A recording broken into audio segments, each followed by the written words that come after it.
Chapter 1621. Officer Fong was once again shocked by Yun Jian. However, he saw Yun Jian standing in front of him in a neat military posture. She did not look like someone who had just woken up from a dream. In response, Officer Fong could only swallow hard. He opened his mouth, but no words came out. It was past 2 in the morning, and it was only a few minutes away from 3 in the morning. This was the time when a person was sleeping soundly. At this moment, the alarm suddenly sounded. Everyone was still in a daze, especially since it was the first time they had come to the selection field.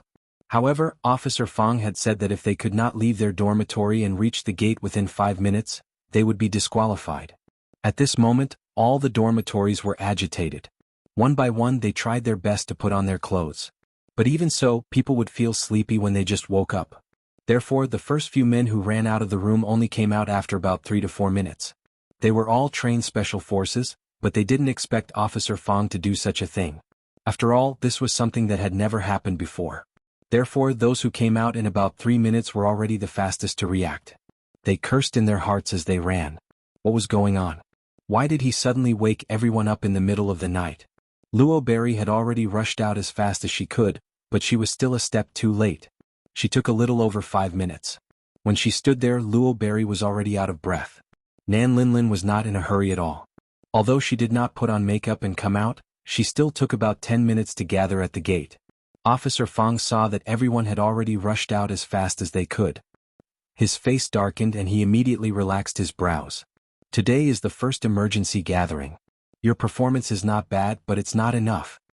In the future, the alarm will be sounded at any time and place. At that time, no matter what you are doing, you must put down the things in your hands, put on our military uniforms and gather at the gate. Do you understand? Officer Fong said as he walked. Understood. Everyone replied loudly. All right, if you understand, go back to sleep.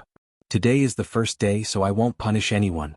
But from now on, if there's an emergency gathering and you don't arrive at the gathering point within the stipulated time, you'll be disqualified and you'll have to pack up and leave.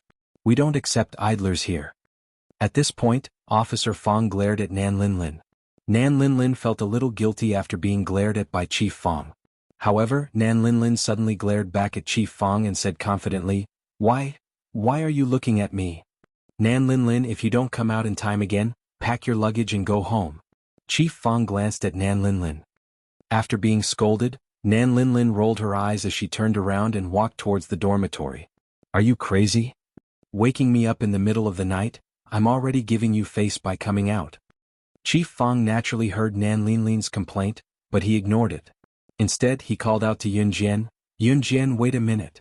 Yun Jian was about to turn back to the dormitory, but when she heard Chief Fong's call, she stopped in her tracks and turned around. Seeing that Yun Jian was stopped, Zhou Duanjing and the others stopped in their tracks again. Perhaps it was because Yun Jian was quite outstanding during the day, many people stopped in their tracks and looked over. Chief Fong asked her, Yun Jian, have you had any similar training before? No. Yun Jian denied it without hesitation.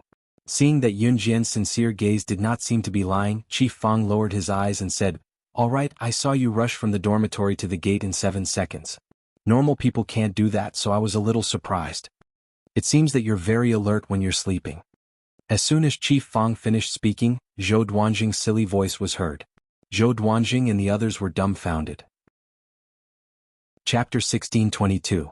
Zhou Duanjing and the others stayed behind to listen to what Chief Fong was going to say to Yun Jian. Why was he being so secretive? Was he going to criticize Yun Jian? However, Zhou Duanjing and the others didn't expect that Chief Fong would say that Yun Jian only took 7 seconds to run out of the dormitory. Is this real? Why not? Do you think you're the only ones who are capable, but Yun Jian isn't? Hearing Zhou Duanjing's words, Su Mei was displeased. She immediately spoke to Zhou Duanjing in an unpleasant tone. Especially in front of Chief Fong, Su Mei was even more rude to Zhou Duanjing and the others. Zhou Duanjing swallowed his saliva. Just as he was about to reply, Chief Fong said, Yun Jian did run from the dormitory to the gate in 7 seconds. I won't talk nonsense about this. There was no need for Chief Fong to spout nonsense on Yun Jian's behalf. Zhou Duanjing was very displeased. Coincidentally, in front of Chief Fong, Zhou Duanjing thought of a way to pick on Yun Jian. He looked at Yun Jian and asked in front of Chief Fong, Then you don't change before going to bed? Is it so that you can look beautiful even when you sleep? Or is there another reason? Zhou Duanjing asked this purely to make things difficult for Yun Jian. After all, Yun Jian stood out too much. This made Zhou Duanjing very displeased. That's right. Yun Jian, why don't you change at night? Unexpectedly, Chief Fang was also interested in this matter. He turned to look at Yun Jian, narrowed his eyes and asked Yun Jian with the same tone of interest. Chief Fang didn't want to know why Yun Jian didn't change at night. Instead, he wanted to know the reason why Yun Jian didn't change. As expected, Yun Jian didn't disappoint Chief Fang.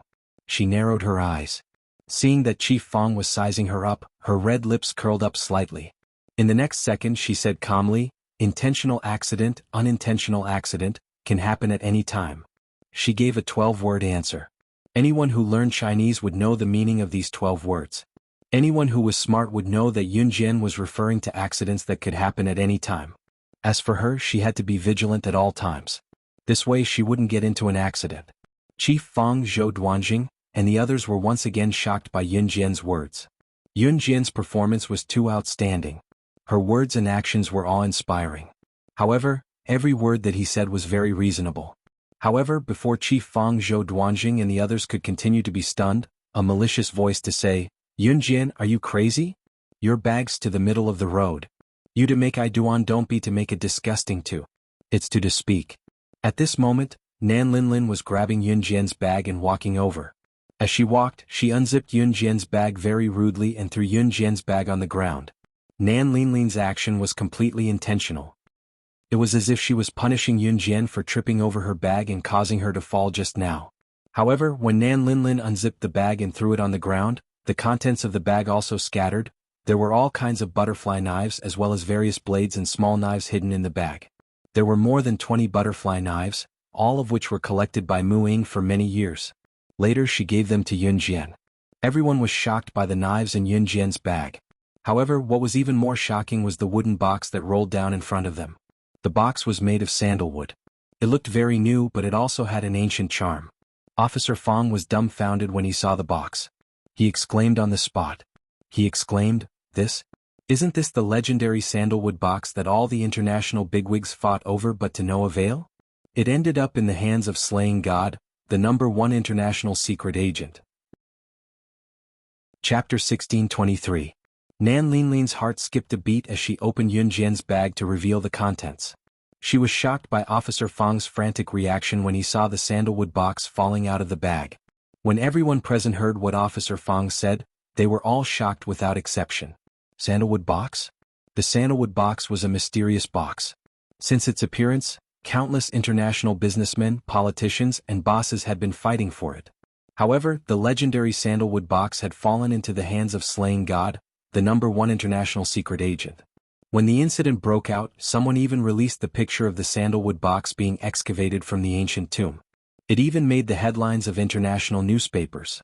There were even well-known authoritative figures who released the news that the sandalwood box had been taken away by Slaying God, the #1 international secret agent.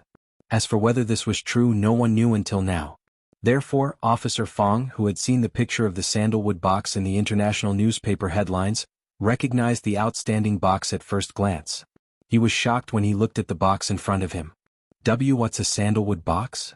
Nan Linlin was shocked when she saw the frenzied look on everyone's faces. She suppressed her shock and asked, "The sandalwood box is an antique. It was priceless and its value could not be measured by money.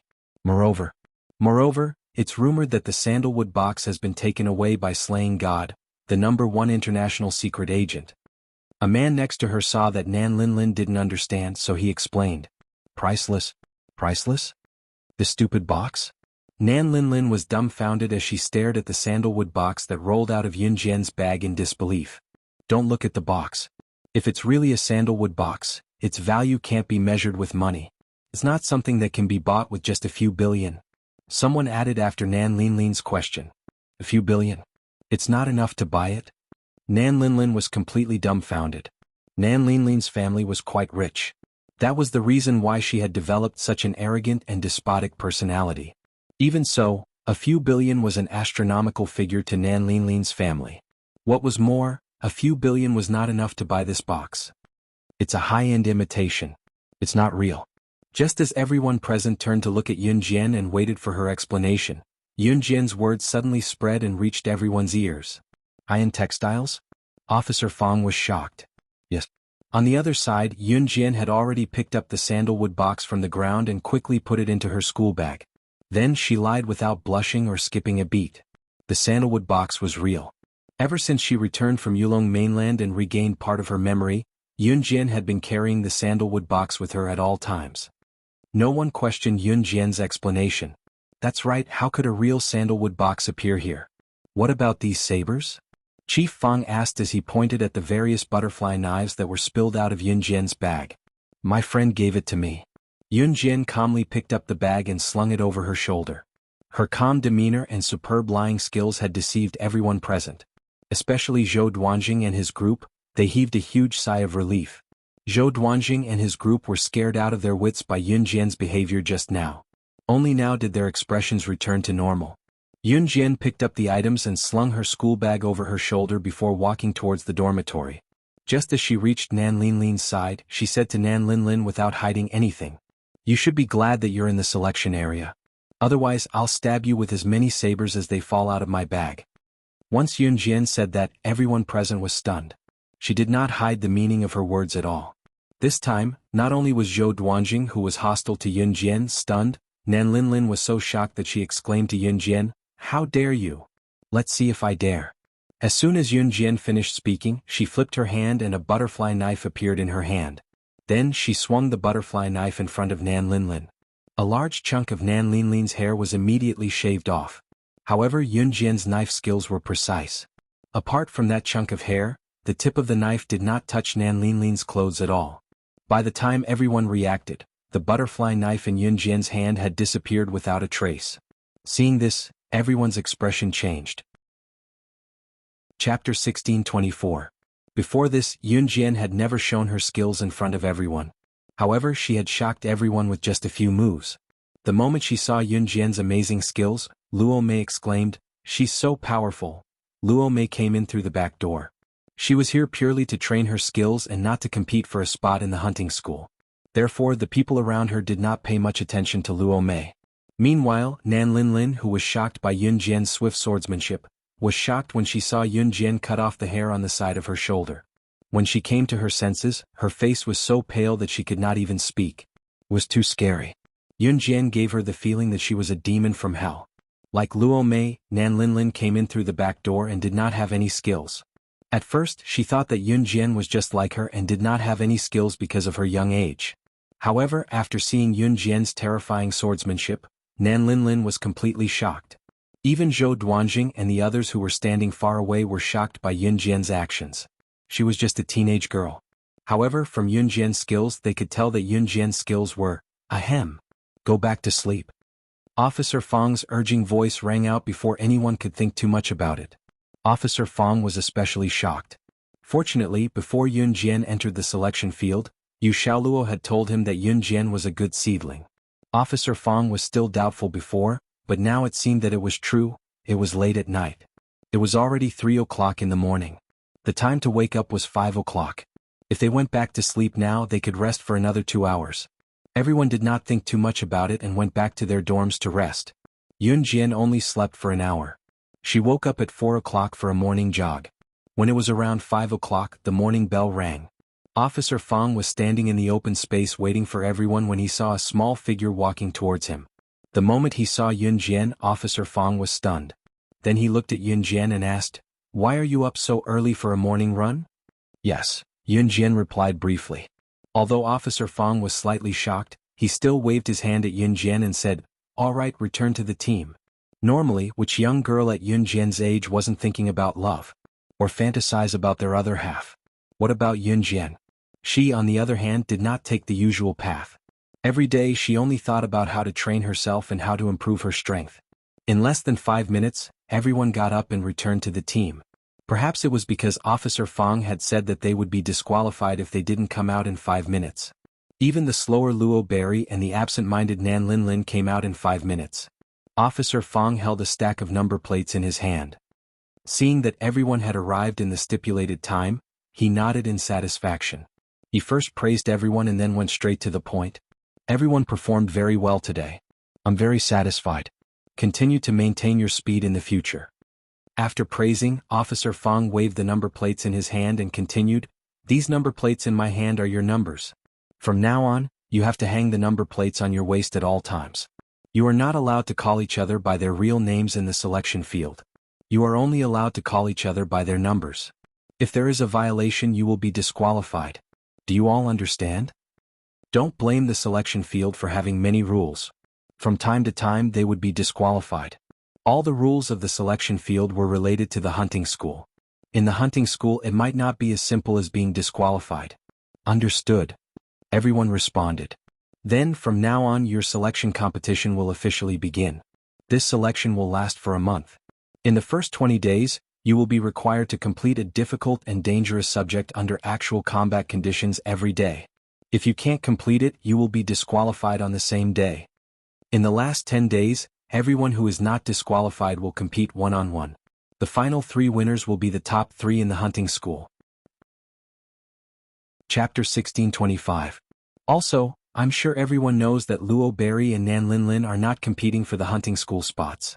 Hence, they will participate in our training but will not be disqualified. The 2 of them will not affect anyone. As Fang Chang spoke, he did not forget to mention one more thing. Luo Berry and Nan Linlin were different from everyone else. They were not special forces and would not compete for the hunting school spots. Hearing this, the 100 people around them let down their guard as they were not a threat to Luo Berry and Nan Linlin. With Officer Fang's final words, the selection officially began. In fact, in the first few days of the selection round, it was not difficult for special forces to pass the 20 dangerous subjects under actual combat conditions. Out of the 20 tasks, the first 19 were to test the physical standards of the participants. For example, bomb throwing, cross-country with 15 kilograms of weights for 5 kilometers, single and parallel bars for apparatus, 100-meter prone shooting for infantry, and so on. As long as one could achieve the required results in one go, they would be able to pass. Furthermore, it was easy but also nerve-wracking to pass the tests every day. This was because there was only one test per day. If there was a mistake, one would be disqualified. However, other than Luo Berry and Nan Linlin, the rest were the best special forces in Country Z. Naturally, there would not be any mistakes. Hence, in these 19 days, other than one special forces soldier who accidentally made a mistake and was disqualified on the spot, the rest passed the test. In these 19 days, Yun Jian's performance was very ordinary. Like all the other special forces soldiers, she completed the tasks at a reasonable speed. Yun Jian did not display any shocking abilities. This made Zhou Duanjing and the rest think that Yun Jian's terrifying swordsmanship was just a coincidence.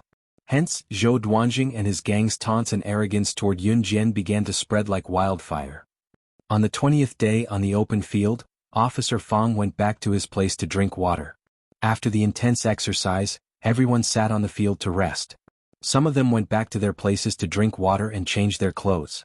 This was because the last of the 20 dangerous subjects under actual combat conditions would be carried out soon.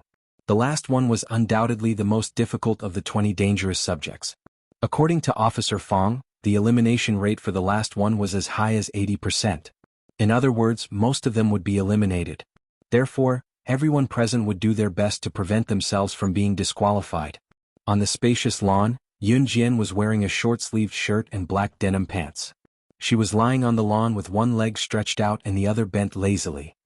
She gently placed her hand above her eyes, trying to use her arm to cover the burning and eye-piercing sun above her head. Su Mei and the others sat beside Yun Jian.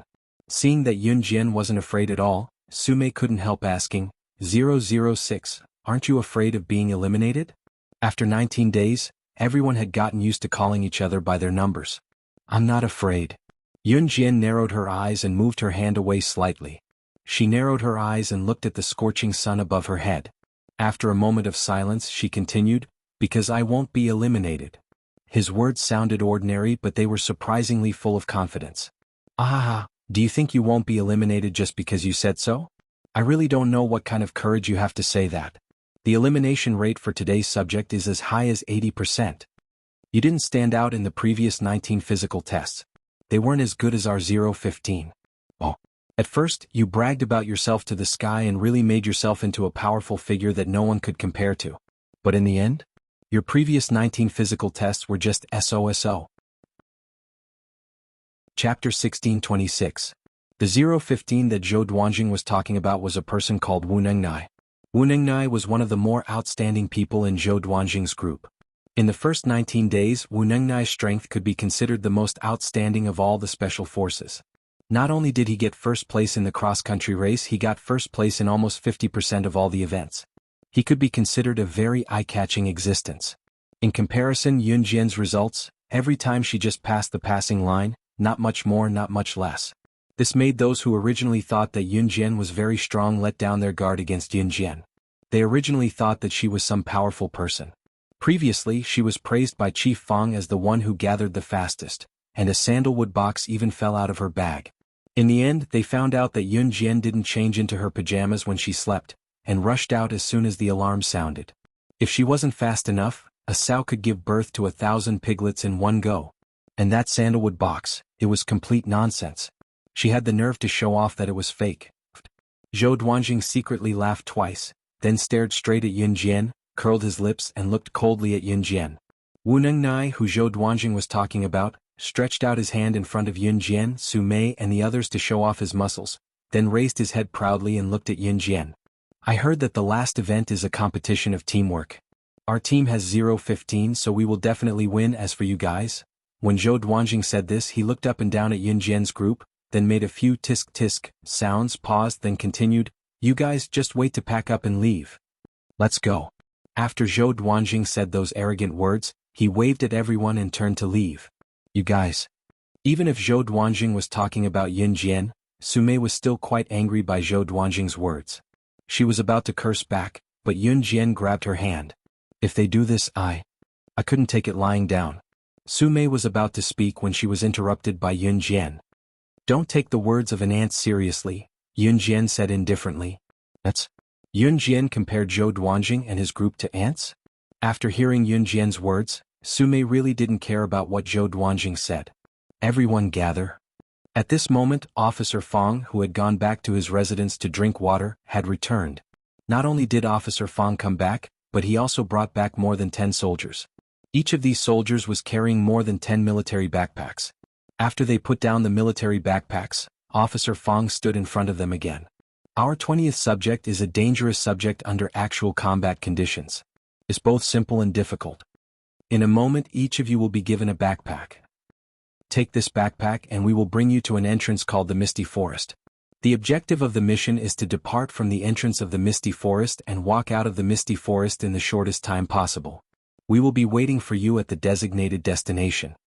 The first 20 people to walk out of the Misty Forest will advance. In addition, you are in groups of 5. You can freely form groups. The first 20 people to reach the destination, which is the members of 4 groups, will advance. In addition, this backpack contains water, food, a compass and a series of other things. Someone once walked out of the Misty Forest in the shortest time possible, using 24 hours and 39 minutes, so I wish you all good luck. Chapter 1627. By the way, there are many ferocious beasts in the Misty Forest. If you are surrounded by ferocious beasts, the chances of you dying are very high. Therefore, during the competition you can press the emergency button at any time. Our people will definitely arrive and save you before anything happens to you. However, it also means that you'll be disqualified. Of course, it's up to you. Alright, if you're ready, come and register your team of 5 and get ready to go. Officer Fang reminded him once again in a very earnest and heartfelt manner. They chose to go to the fog forest because it was very dangerous. However, they were all special forces and had gone through inhuman training. Even if they encountered beasts, they could protect themselves for a short period of time. Normally, nothing would happen in the fog forest. Moreover, they were all special forces who were competing for a place to go to the hunting school. They had to go to places like the hunting school, let alone a place like the fog forest. If they did not even dare to go to the fog forest, they would not even need to compete for a place to go to the hunting school. After everyone put on their equipment and gathered, they were ready to depart. Luo Berry and Nan Linlin would not participate in such a dangerous activity. Therefore, they stood aside and watched all the special forces put on their equipment and prepare to depart. After interacting with each other for a few days, Nan Linlin's attitude towards Yun Jian was very bad. On the contrary, Luo Berry's relationship with Yun Jian and Su Mei was very good. At this moment, Luo Berry was looking at Yun Jian and Su Mei with a worried expression. Seeing that Yun Jian and Su Mei were about to take the bus to the fog forest, Luo Berry waved at Yun Jian and Su Mei, "Come back safely. You have to get first place." I believe in you. Yes, we will. Su Mei gestured at Luo Berry. Yun Jian was far away. Although she did not say anything to cheer Luo Berry up, she winked at Luo Berry as a response. After that, a few buses brought Yun Jian and her team to the entrance of the fog forest. The misty forest was indeed as its name suggested. Looking from the cement road beside the misty forest, the top of the forest was covered by a thick layer of fog. The entire forest seemed to be covered by a thick layer of fog.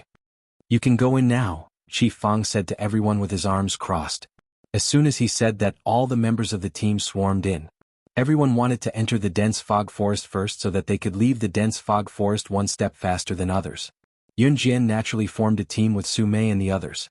Seeing that the other teams had already walked towards the misty forest, Yun Jian stopped Su Mei and the others. She pursed her lips and said, "No rush." Although Su Mei didn't understand, she didn't force her way in. Yun Jian walked forward and rummaged through the soil at the entrance of the misty forest as if she was looking for something. After rummaging through the surrounding soil, she followed Su Mei and the others into the misty forest. They are far away. Let's go faster, Su Mei said. Yun Jian's eyes darkened, but she didn't say anything. After walking for about an hour, they bumped into Zhou Duanjing and the others. It wasn't just Zhou Duanjing's team. There were also a few other teams resting where they were. After walking for an hour, everyone was naturally tired. Their drive wasn't as strong as before. Yun Jian and the others didn't walk very fast so they could still continue walking. But just as they were about to continue, they were stopped by Zhou Duanjing and the others. Zhou Duanjing even teased Yun Jian with a smile. "Yo, you guys still want to continue walking? If you meet any ferocious beasts, don't come crying to us for help." As soon as Zhou Duanjing mentioned ferocious beasts, Yun Jian frowned. "Oh whoa." Just then, the roars of ferocious beasts came from afar. No way." Zhou Duanjing's face instantly darkened. Ferocious beasts were really coming? Could it be that his crow's beak had hit the jackpot? "It's a pack of wolves," Yun Jian said as she took out 2 butterfly knives from her backpack and held them in her hands. "Don't scare us." It sounded like the cry of a bird. "How could we meet such a dangerous species as a pack of wolves the moment we enter? Do you think you have good hearing and can hear clearly that it's a pack of wolves?" One of the people in Zhou Duanjing's group chuckled coldly at Yun Jian. But just as this person finished speaking, ferocious wolves leaped out of the forest one after another. All the wolves surrounded them ferociously. This time, everyone who was sitting where they were stood up. The expressions of Zhou Duanjing and the person who said Yun Jian was spouting nonsense changed drastically. Especially the person who said Yun Jian was spouting nonsense. When he saw this scene, he immediately exclaimed, "F***ck, it's really a pack of wolves." Chapter 1628. Zhou Duanjing, Wu Nengnai and the others were dumbfounded. They watched in shock as one wild wolf after another flew out from the surrounding forest and then naturally formed a large circle, surrounding the people present. "Oh whoa." There seemed to be some unknown music coming from afar. The moment they heard the music, the wolves did not surround everyone at the same time. Instead, they surrounded everyone in the center of the circle and raised their heads to howl loudly. The howls were deafening for a moment. 80% of the special forces who participated in the 20th combat event were resting here. They were now trapped in the wolf pack with Yun Jian and the rest. The moment they saw the wolf pack, everyone was shocked at first, then their expressions tensed up. Everyone present was the best special forces from all over Country Z. Even if they were to face a wolf pack, they would not lose their lives here. Zhou Duanjing was in the weaker batch, so when he saw the wolf pack, he was in a more pathetic state. The other special forces were not the same. When they saw the wolf pack, they only tensed up and silently picked up the weapons in their hands.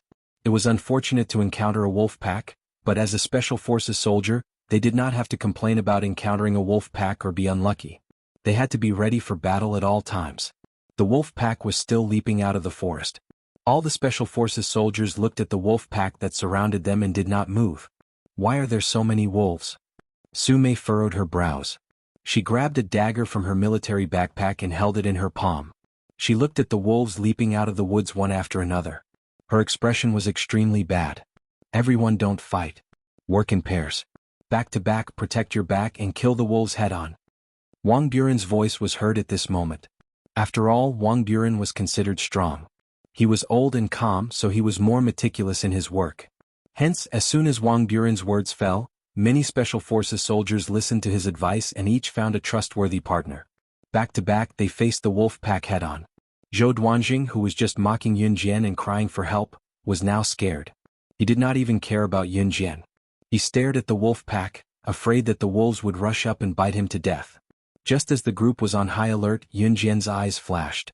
She moved the butterfly knife in her hand and stared at the wolves for a while. In the next second, Yun Jian put away the butterfly knife. 006, what's wrong with you? Give me your back, let's kill the wolves together. Su Mei saw that Yun Jian was not moving at all. She frowned and then held the dagger, alert to see if the wolves around them were charging at her. Ah! She must have been scared silly. I told you, a girl like her, if she can't accept this cruel reality, she should go home by herself. Zhou Duanjing had Wu Ningnai behind him, so he was very arrogant. While guarding against the wolves around them, he did not forget to mock Yun Jian. However, just as Zhou Duanjing finished speaking, the Special Forces soldiers who were ready to kill the wolves saw Yun Jian's eyes flash. She actually walked straight toward the wolves. 006. Are you crazy? Seeing Yun Jian walking toward the wolves, Wang Buren saw this and his eyes widened. He was so scared that he shouted. She really wants to die. Zhou Duanjing could not help but sigh. However, before he finished speaking, everyone saw Yun Jian raise her leg and kick the wolf standing in front of her. It's over. Everyone present thought that Yun Jian was done for and was about to be surrounded by the wolves. However, when the surrounding wolves saw that the wolf was kicked away by Yun Jian and received Yun Jian's cold aura, the wolves were so scared that they instantly made way for her. What was going on? She had the ability to make the wolves make way for her? This was not the end.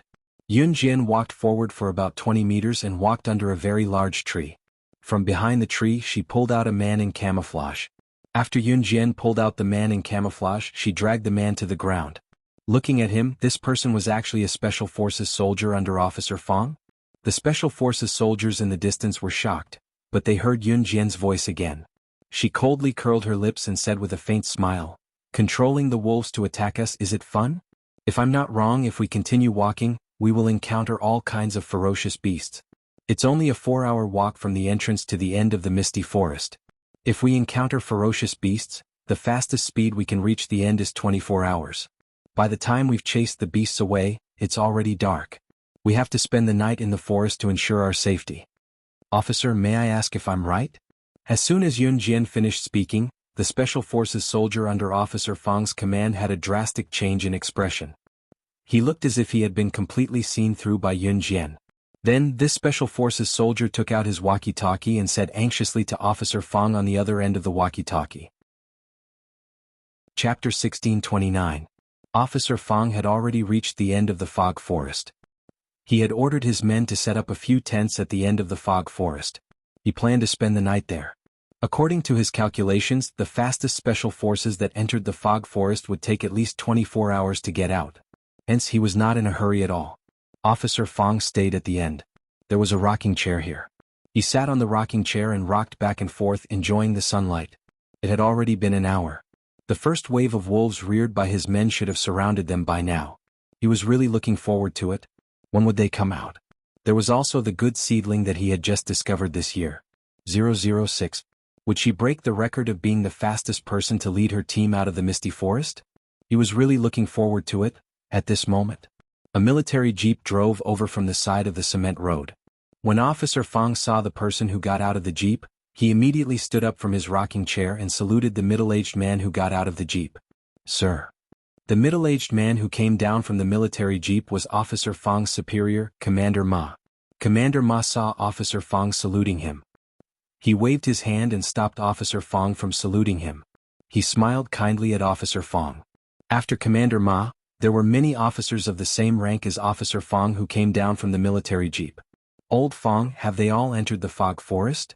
Commander Ma narrowed his eyes and asked Officer Fong. The superiors attached great importance to this selection competition. It was not only because the top 3 spots in the hunting school had to be taken by the best Special Forces.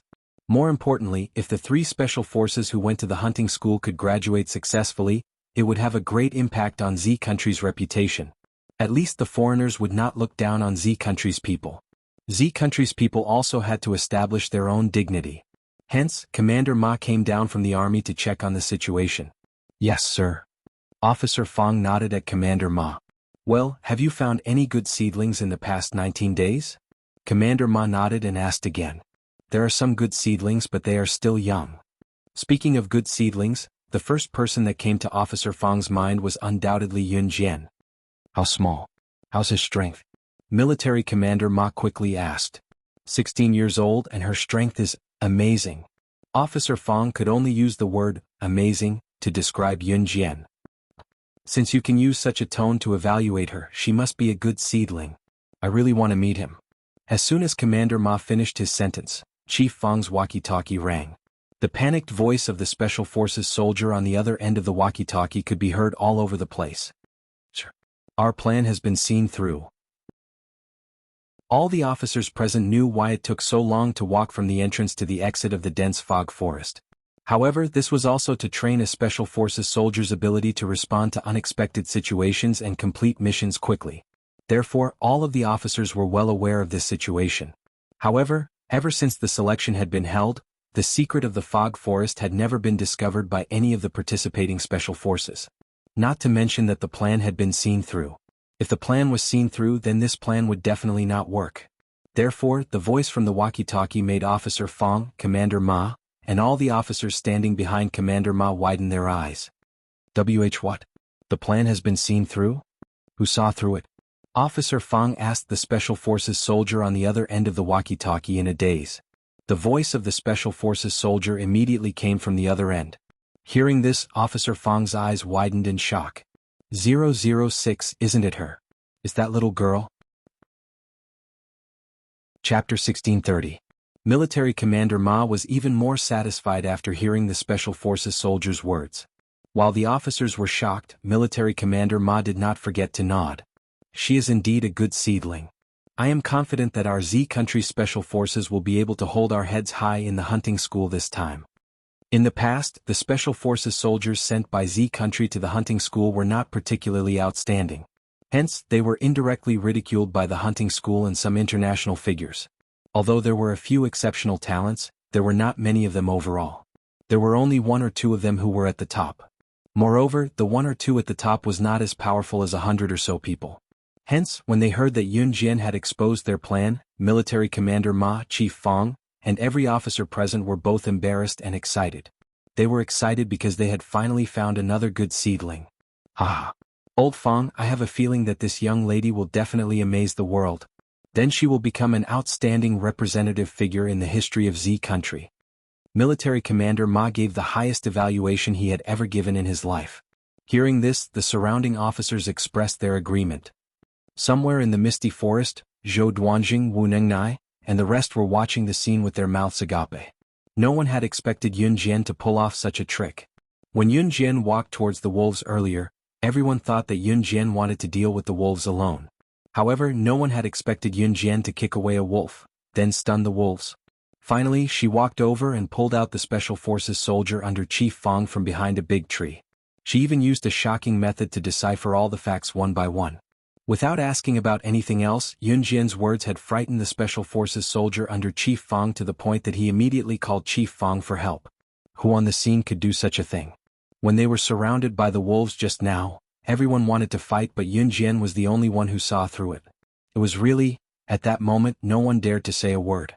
Until Chief Fang's voice came from the walkie-talkie. Ahem. Since the plan has been discovered, I will change the competition at the last minute. For the sake of fairness, I will remove all the beasts that are obstructing you. Everyone will rely on their own abilities.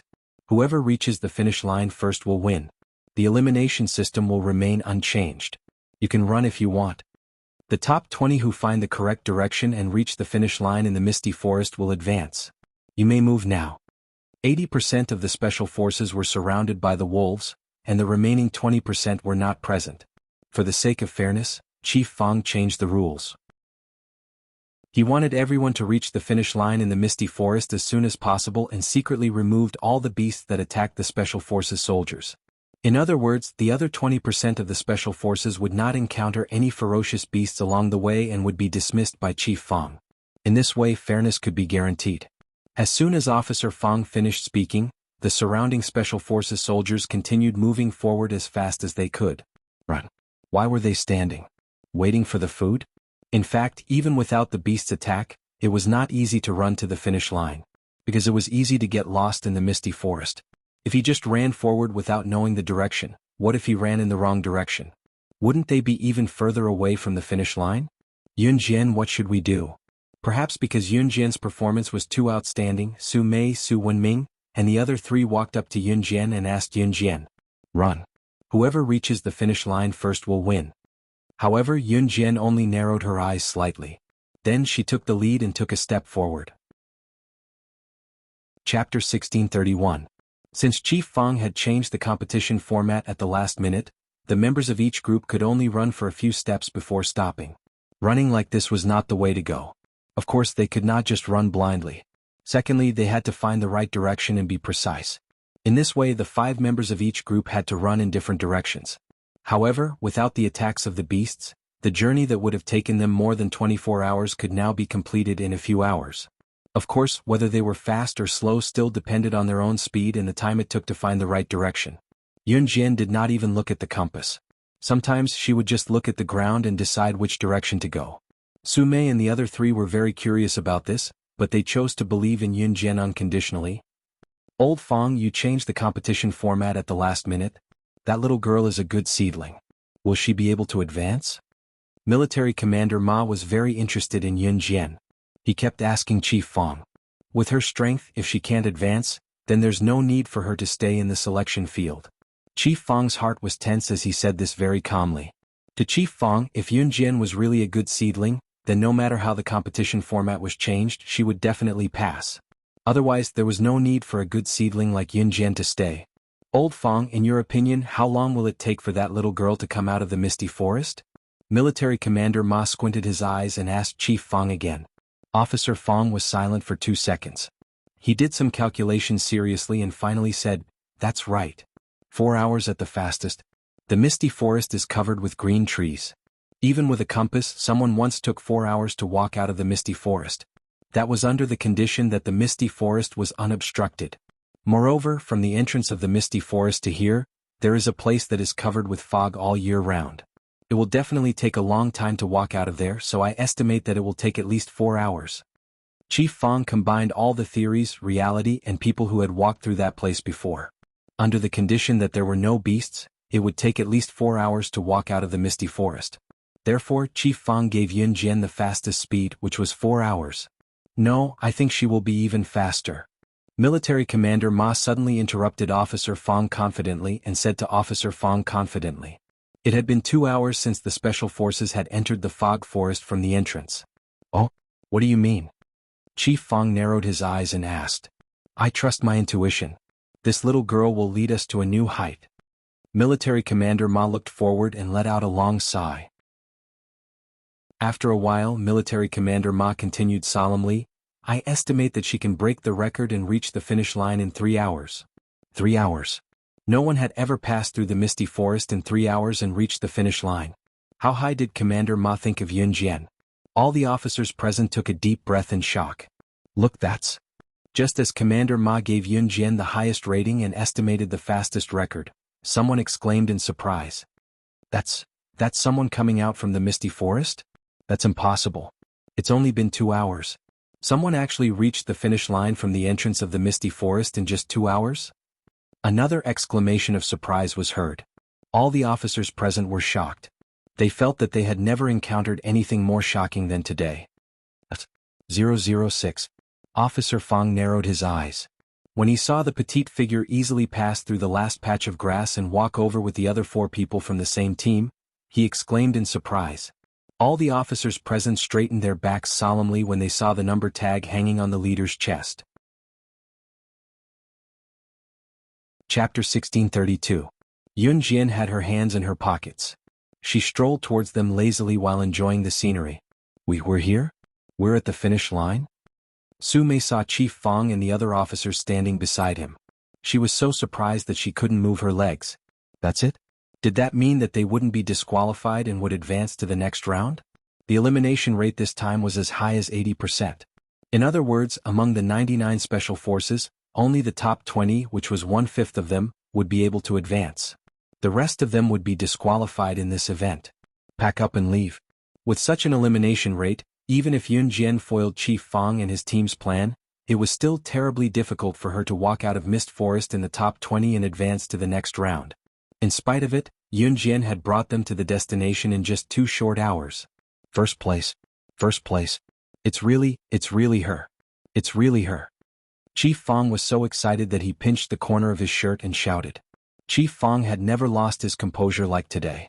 However, the moment he saw Yun Jian and saw the number 006 tag hanging on Yun Jian's chest, he almost jumped onto Commander Ma's waist and hugged him.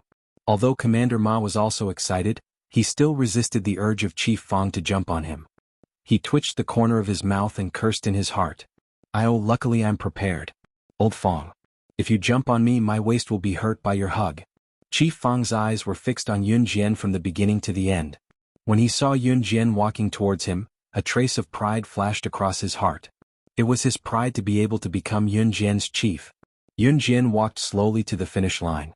Chief Fang excitedly said to Yun Jian and the other 5 people with Yun Jian, 006, congratulations on getting first place in the 20th Dangerous Combat event. And your team is the first to reach the finish line. When he said this, Officer Fang was trembling all over. By the time the other teams reached the finish line, it had already been 6 hours since they entered the misty forest. By the 7th hour, all the teams had exited the dense fog forest. The outcome had been decided, but the teams that were eliminated on the spot were not discouraged. After all, he had participated in the preliminaries for 20 days and got to know many people. It was not a loss. When the results were announced, although Officer Fang's tone was much calmer in front of everyone, he still spoke with a hint of excitement. The first place of the 20th dangerous subject under actual combat conditions is 006. 006 is an example that all of you should learn from. Speaking of the 3 numbers 006, Officer Fang's blood was boiling. For some reason, when he said these 3 numbers, everyone present felt as if they were surrounded by faith. Zhou Duanjing and Wu Ningnai's faces were the darkest and scariest among all the people present. They had mocked Yun Jian before and now their faces were as ugly as they looked. However, it was undeniable that Zhou Duanjing and Wu Ningnai were quite capable as they had advanced. Although they were the last team to advance, they had barely passed the passing line. Chief, when you mentioned 006 earlier, I had an illusion that I was looking at Slaying God, who stood at the pinnacle of the world. Her abilities were admirable, and she was ranked first on the International Secret Agent leaderboard. That's because Slaying God's serial number was 006 when she first joined the Inhun organization. At that moment, a Special Forces soldier who was eliminated suddenly said. Although Slaying God was an international fugitive, it was undeniable that Slaying God's abilities were the lifelong pursuit of many people. 006 was Slaying God's serial number when she first joined the Inhun organization. It was like the protection of God. Yun Jian's abilities and her serial number made the Special Forces soldier feel as if he had seen Slaying God herself. Everyone around them had the same illusion when they heard that. Chapter 1633. When everyone looked at Yun Jian, they felt as if they were looking at Slaying God, the number 1 secret agent in the world. 006. It was the symbol of strength. After the Special Forces soldier praised Yun Jian, the other Special Forces soldiers who were disqualified in this round looked at Yun Jian with admiration as if they were looking at Slaying God. Putting everything else aside, the ability of Slaying God, the number 1 secret agent in the world, was legendary. At the same time, it was the dream of countless Special Forces soldiers and a realm that they wanted to reach. Countless Special Forces soldiers wanted to fight for the quota to go to the Hunter Academy in order to train their skills to become someone like Slaying God. So what if you're staring at her? She's 006, but that doesn't mean she's Slaying God. Seeing that everyone was looking at Yun Jian, Zhou Duanjing, who was standing not far away, had long found Yun Jian an eyesore. This time he said what he wanted to say in front of everyone. 006, the same as when Slaying God first joined Inhun, but what did that mean? It did not mean that Yun Jian was Slaying God, the number 1 secret agent in the world. Even if Yun Jian's performance was shocking, Zhou Duanjing had never seen Yun Jian show off her amazing skills. To Zhou Duanjing, even if Yun Jian had surprised a bunch of people, she was just taking advantage of the situation. At most, she was smarter. Looking at her skinny body, she did not look like she had much strength. That's true, but the young lady is really amazing. She needs to be praised. At least I can't reach her level now. I've been disqualified. A man in his 30s refuted Zhou Duanjing's statement tactfully. He first smiled, then praised Yun Jian indirectly. With an 80% elimination rate, It was amazing that a teenage girl like Yun Jian could stay in the selection field. Zhou Duanjing clenched his fists. He originally wanted to say something, but he forcefully swallowed the words that he wanted to say. He would use his fists and strength to show Yun Jian in the next few days that it was impossible for her to compete for the top 3 spots in the Hunter Academy with just some tricks. He would let her know that leaving the selection field with serious injuries was not a joke. The results of the competition are out. Many people have left. You can leave the selection field tonight. Chief Fang signaled for everyone to quiet down and said to the Special Forces soldiers who had been disqualified, "Don't be upset that you've been disqualified because you're not disqualified. You're just temporarily. Next year, the year after that, and the year after that, there's still plenty of time for you to make a comeback. Remember that each and every one of you are the pride of Country Z. Everyone has their own value." Officer Fang patted his chest and spoke very solemnly, spreading his passionate words to everyone present. After he said that, the Special Forces soldiers who were disappointed that they had been eliminated mustered their courage again. Chief Fang at the same time, at the same time, at the same time, at the same time, at the same time, at the same time. After sending away all the Special Forces soldiers who had been disqualified, there were only 20 Special Forces soldiers left, including Nan Linlin and Luo Mei. Nan Linlin and Luo Mei were not included in the 20 Special Forces soldiers. They were there purely to experience life. Luo Mei, on the other hand, was very hardworking in learning martial arts. After sending away all the Special Forces soldiers who had been disqualified, Chief Fang gathered the remaining 20 Special Forces soldiers in an empty space. Nan Linlin and Luo Mei were not included in this group of 20 Special Forces soldiers. "I'll bring you to a Taekwondo dojo later. You'll stay there for the next few days. We're just borrowing the dojo space. The remaining 20 Special Forces soldiers will fight one-on-one. You'll fight each other once a day. I'll explain the rules later. When we get there, the Taekwondo dojo has its own business. Everyone can train in the Taekwondo dojo, but don't disturb their business. I'll take you there now." Chapter 1634. After Officer Fang finished speaking, he asked the people who stayed behind to pack their luggage. After staying here for 20 days, Luo Mei was reluctant to leave. "So many of us were eliminated so suddenly. I feel a little sad." Luo Mei pouted and said dejectedly, "All good things must come to an end. Our selection competition will officially end in 10 days. Su Mei had to say something that made Luo Mei's heart ache. Luo Mei was still too naive. "Then can I still hang out with you guys in the future?" Luo Mei looked at Yun Jian and then at Su Mei and asked expectantly. "Of course." Su Mei answered coolly. Luo Mei heard Su Mei's words and looked at Yun Jian expectantly. "Sure." Yun Jian's red arc moved slightly and she said calmly, "That's great."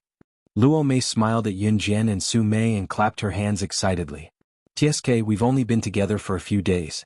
You're acting as if you've already been through life and death together. Pretentious." Nan Linlin heard what Luo Mei said to Yun Jian and Su Mei and couldn't help but complain. As soon as she finished speaking, Nan Linlin's call was connected. She hurriedly pressed the hands-free button and pressed the phone to her ear.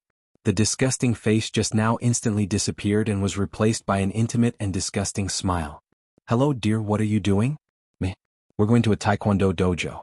I don't know where it is." Okay, I'll send you the address as soon as I know it." "Uh-huh. I love you too. I want a kiss. I've been here for you for the past few days and I've been bored to death." Yun Jian raised her eyebrows slightly after Nan Linlin's mushy words. Luo Mei and Su Mei's tolerance was obviously weaker than Yun Jian's. Even though it was not their first time hearing Nan Linlin's mushy words, their lips still twitched. It was true that they reacted this way because they were numbed by the words. However, Yun Jian had already packed her bag. She slung it over her shoulder and was about to walk out. "We're ready too." Luo Mei and Su Mei couldn't stay any longer. They quickly picked up their luggage and followed Yun Jian out of the door. After everyone had arrived, Officer Fang led them to the Taekwondo gym he had mentioned. This Taekwondo dojo was very big. It was the only dojo in the entire Z country. It took Officer Fang 2 hours to take a bus to get here. Other Taekwondo dojos only had 1 floor and the area was not large, but this Taekwondo dojo's had 3 floors. The entire 3 floors were the Taekwondo dojo's territory. Each of the 3 floors was an endless training ground. The business here was very big and there were many people who came here to practice Taekwondo. Moreover, there was a hotel on the 3rd floor of the Taekwondo club. As soon as Yun Jian and the others arrived, they were arranged to stay in a hotel on the 3rd floor of the Taekwondo dojo. Because the business of the Taekwondo dojo was booming, many big shots from all over the country came here. Even some famous people from the world came here, so the business of the hotel was also booming. After Yun Jian and the others checked in on the third floor, the one-on-one competition was not in a hurry to start. At night, Officer Fong gave everyone some free time. They could also go out with their friends, go to restaurants, go to the supermarket to buy something to eat, and so on. After Yun Jian, Su Mei, Luo Mei, and the others settled down, they went downstairs to look for food. It was still early. 5 o'clock was the time for the Taekwondo students to go home for dinner, so Yun Jian and the others did not see many Taekwondo students when they went downstairs. They found a snack bar nearby and sat down to order 3 bowls of pickled vegetable noodles. Just as Yun Jian and the others relaxed, they heard someone at the next table mention, "Hey, did you guys know? I heard that many special forces have just moved in at the Taekwondo dojo next door. It said that there will be a one-on-one competition to choose the best 3 people." Chapter 1635. Special Forces? Special Forces coming to the Taekwondo dojo for a fight? Is this news real or fake? Did you inquire wrongly? Another person asked in a slightly suspicious tone. How can my news be fake? Do you know about the International Hunting Academy? It's the place where the Special Forces are trained. I heard that this time, the Special Forces will compete here and choose the best 3 so that they can send the best 3 to the hunting school to further their studies. I heard that 80 Special Forces have been eliminated and the top 20 have been chosen. The final battle will be held at the Taekwondo dojo. The top 20 Special Forces are the best in the whole of Country Z. They're not something that normal Special Forces can compare to. The burly man sitting next to him slurped his noodles and described the incident as if he was intoxicated. He looked as if he was one of the powerful Special Forces soldiers that he described. Hearing the man's boasting, the other burly men beside him were mesmerized. They clapped their hands and exclaimed, "Amazing! Amazing!" They didn't know that 2 of the Special Forces that they were boasting about were right next to them. It was normal that outsiders couldn't tell Yun Jian and Su Mei's strength from their looks. Ahem. Su Mei blushed in embarrassment when she heard the boos of the men next to her. She coughed twice to show her embarrassment. Luo Berry and Nan Linlin weren't counted among the 20, so Luo Berry was just a little surprised.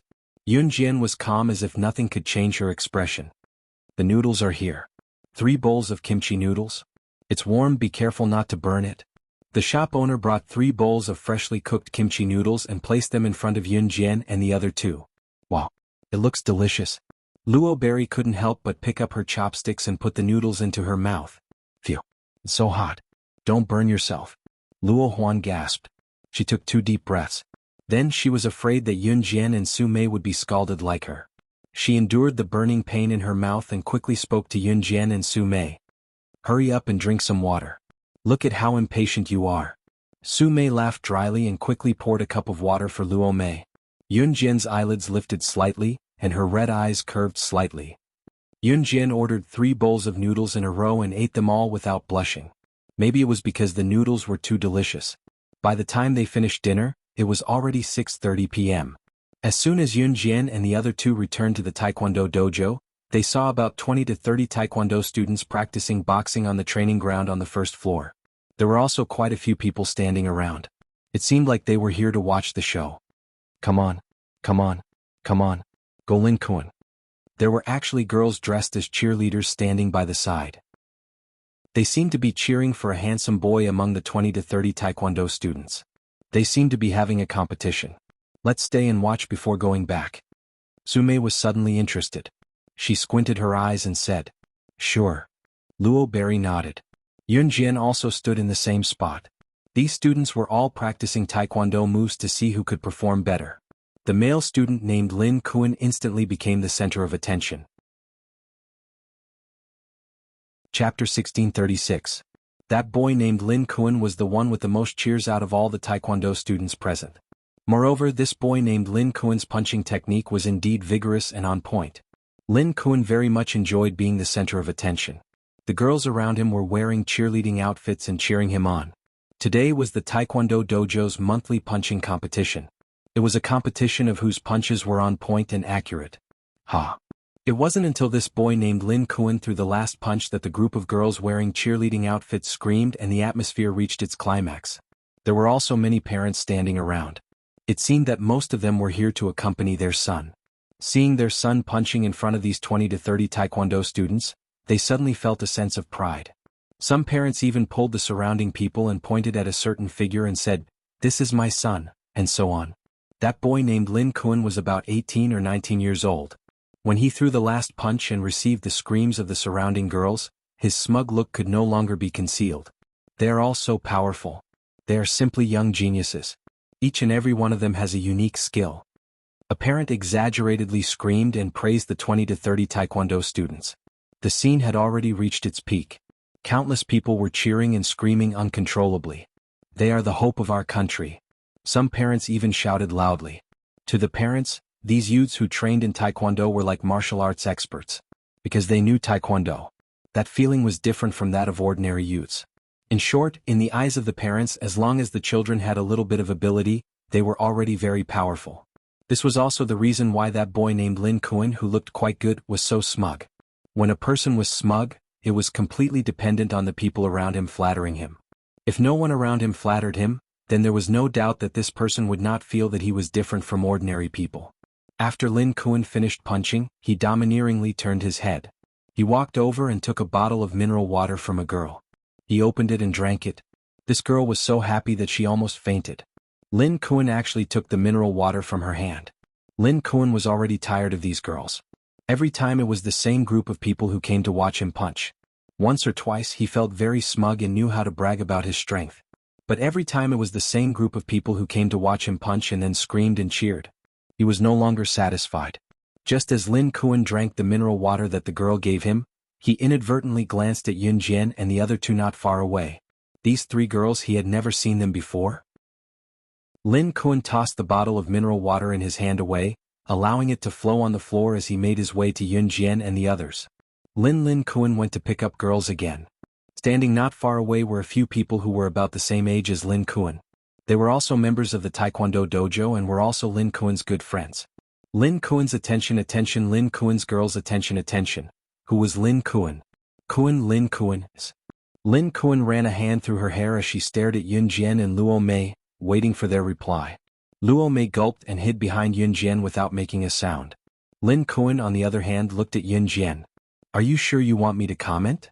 Under Lin Kuan's expectant gaze, Yun Jian indifferently asked. "Of course." Lin Kuan flicked his hair again. He looked at Yun Jian expectantly and continued to confirm. He had full confidence that Yun Jian would definitely give him a very high evaluation. Because his strength was there for all to see, he would not accept any rebuttal. In the distance, Lin Kuan's friends all revealed mocking smiles. Which young girl who saw Lin Kuan's handsome and eye-catching side wouldn't be able to resist giving him a high evaluation? Everyone around them looked at Yun Jian as if they were making a solemn vow. However, he heard Yun Jian's comment, "Fancy moves, flashy but not practical. Nice to look at but useless." Lin Kuan was dumbfounded by this comment. She said, "What did she say? Did she say that he was good-looking but useless? Hey, what's wrong with you? Lin Kuan is the best fighter in our Taekwondo dojo. You're a girl who doesn't even know how to fight. How dare you say that Lin Kuan's moves are flashy but not practical? You're provoking us, right? Do you think you're one of those famous Special Forces soldiers who moved in today? You're just a young girl. How dare you use such a tone to comment on us? If you have the guts, show us how to fight." Just as Yun Jian finished her comment, the boys in Lin Kuan's group immediately ran over and pointed at Yun Jian. Their tone was full of disdain for Yun Jian. It was as if they were saying, "You're a girl, so you should praise me. You don't even know Taekwondo, so what's so great about it?" Just as they finished speaking, someone walked in through the door. The man looked around and found his target before calling out to Yun Jian, Su Mei and Luo Berry, "You're here. 006, 057, 101, Officer Fong is calling us to gather outside." This person was one of Yun Jian's Special Forces soldiers. Suddenly hearing this person's words, the boy who said that Yun Jian was not good was shocked. Chapter 1637. Officer Fong led a team of Special Forces soldiers into the Taekwondo dojo, and they were about to have a one-on-one match. Even though Officer Fong brought Yun Jian and her group of 20 over people here to keep a low profile, the news still leaked out. Special Forces soldiers, to ordinary people they were a sacred symbol. Normally they wouldn't even be able to meet them. Being a Special Forces soldier represented strength. Why did the youths in the Taekwondo dojo train so hard? Wasn't it all for the sake of becoming stronger? And the Special Forces soldiers were such a powerful existence. As the saying goes, powerful people will always be looked up to. When they heard that Yun Jian was a Special Forces soldier, all the parents and students in the Taekwondo dojo looked over with curiosity and shock. She's one of the most powerful Special Forces soldiers in the country? She? Lin Kuan, who was swaggering in front of Yun Jian, was so shocked that his eyes widened. He looked at Yun Jian with a terrified expression. The girl in front of him was actually one of the most powerful Special Forces soldiers in the country? Was she even 18 years old? Lin Kuan's expression changed.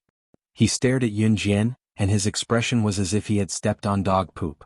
Just now he was so cocky in front of Yun Jian. He thought that a girl actually dared to use such a contemptuous tone to judge him. She was only good-looking but she was useless? But now it seemed that his actions just now had turned into a ridiculous joke. Lin Kuan's expression was extremely dark. Let's go, let's gather. Sumei was the oldest after all. She saw Lin Kuan and this group of brats talking about Yun Jian like that, and now they were being humiliated. She only twitched the corner of her mouth and was too lazy to argue with them. Sumei waved at Yun Jian and Luo Mei, and walked towards the Taekwondo dojo's main entrance. Yun Jian only sneered slightly, and then she turned around and followed Sumei out of the Taekwondo dojo. Yun Jian's fluttering long hair was tied up high at the back of her head. She wore a black tight suit, and her tall and beautiful figure was vividly displayed. Her back view was so free and easy that it made people's blood boil. Are all the Special Forces soldiers gathering at the entrance? Let's go, this is a once-in-a-lifetime opportunity. Why aren't you guys going to take a look? Some parents reacted and shouted excitedly. All the students and parents in the Taekwondo dojo reacted and followed them out. Although Lin Kuan felt awkward, he couldn't hold back his curiosity, and walked out of the Taekwondo dojo's group. The three of them were the last to gather at the entrance. Chief Fong was currently standing on the steps of the Taekwondo gym, looking down at them. By the time the three of them entered the troop and stood at attention, everyone was already present. At this time Lin Kuan and the others walked out of the Taekwondo dojo's entrance, full of curiosity. Everyone stood in the distance and looked at Yun Jian's group of 20 people. Tomorrow we will officially start the one-on-one competition. The rules are simple. We will draw lots to fight. The winner will stay and the loser will pack up and leave. From today onwards, there will be a competition every day until the final 3 people are chosen. Officer Fong and the others were all present, and he spoke very solemnly. Because they were temporarily gathered at the entrance of the Taekwondo dojo, the passers-by stopped and looked over. Parents, Lin Kuan, and the others were all standing around. What shocked Lin Kuan and the others the most was that Yun Jian was actually a member of the Special Forces. But the shock was far more than that. After Officer Fong finished his speech, he continued, "Now, each of you can express your thoughts or your confidence in the competition." Officer Fong looked at Yun Jian and said to Yun Jian, "006, you have the best ability. You go first." After he finished speaking, Lin Kuan and the others watched as Yun Jian walked out from the group of Special Forces soldiers, and then walked up. The best ability? The youngest girl actually had the best ability? Chapter 1638. Lin Kuan and the others watched as Yun Jian left the team and slowly walked to the stairs of the Taekwondo dojo. She stood next to Chief Fong and turned around to look down at the people in the team. Seeing Yun Jian's solemn look, Lin Kuan and the others who were standing in the distance had an illusion for a moment. Yun Jian's appearance was like the king of all, looking down on everyone. Although Yun Jian's age and the aura she was exuding at this moment were completely different, Lin Kuan and the others who were standing in the distance couldn't help but be impressed by Yun Jian's aura. At this moment, Lin Kuan seemed to feel the difference between himself as a Taekwondo player and Yun Jian as the king of the Special Forces. In spite of it, Lin Kuan swallowed hard and shook his head, refocusing his gaze on Yun Jian. He saw Yun Jian standing next to Chief Fong. She narrowed her eyes and pursed her lips. In front of so many people, adults and children, she calmly said a sentence that made everyone feel that she was arrogant. "First place in this year's qualifier. Sorry, it's mine." Yun Jian's words were arrogant to the extreme. If the person who said this was a tall and sturdy man with great strength, no one present would have any doubts about it. But the person who said this was an underage girl who looked like she wasn't even 18 years old. Although Yun Jian's figure was slim, she was already 165 meters tall. Among women, this height wasn't considered short. In spite of it, Yun Jian was skinny. Her slender figure made her look like a frail little girl. Let's not talk about this. Look at the group of Special Forces soldiers standing below. Which one of them was as thin as Yun Jian? But Yun Jian was still so arrogant. Although Chief Fang said that Yun Jian's ability was the best. But ability didn't represent strength. This young lady was able to become a Special Forces soldier at such a young age. She even stood out after eliminating the other Special Forces soldiers. She's really amazing.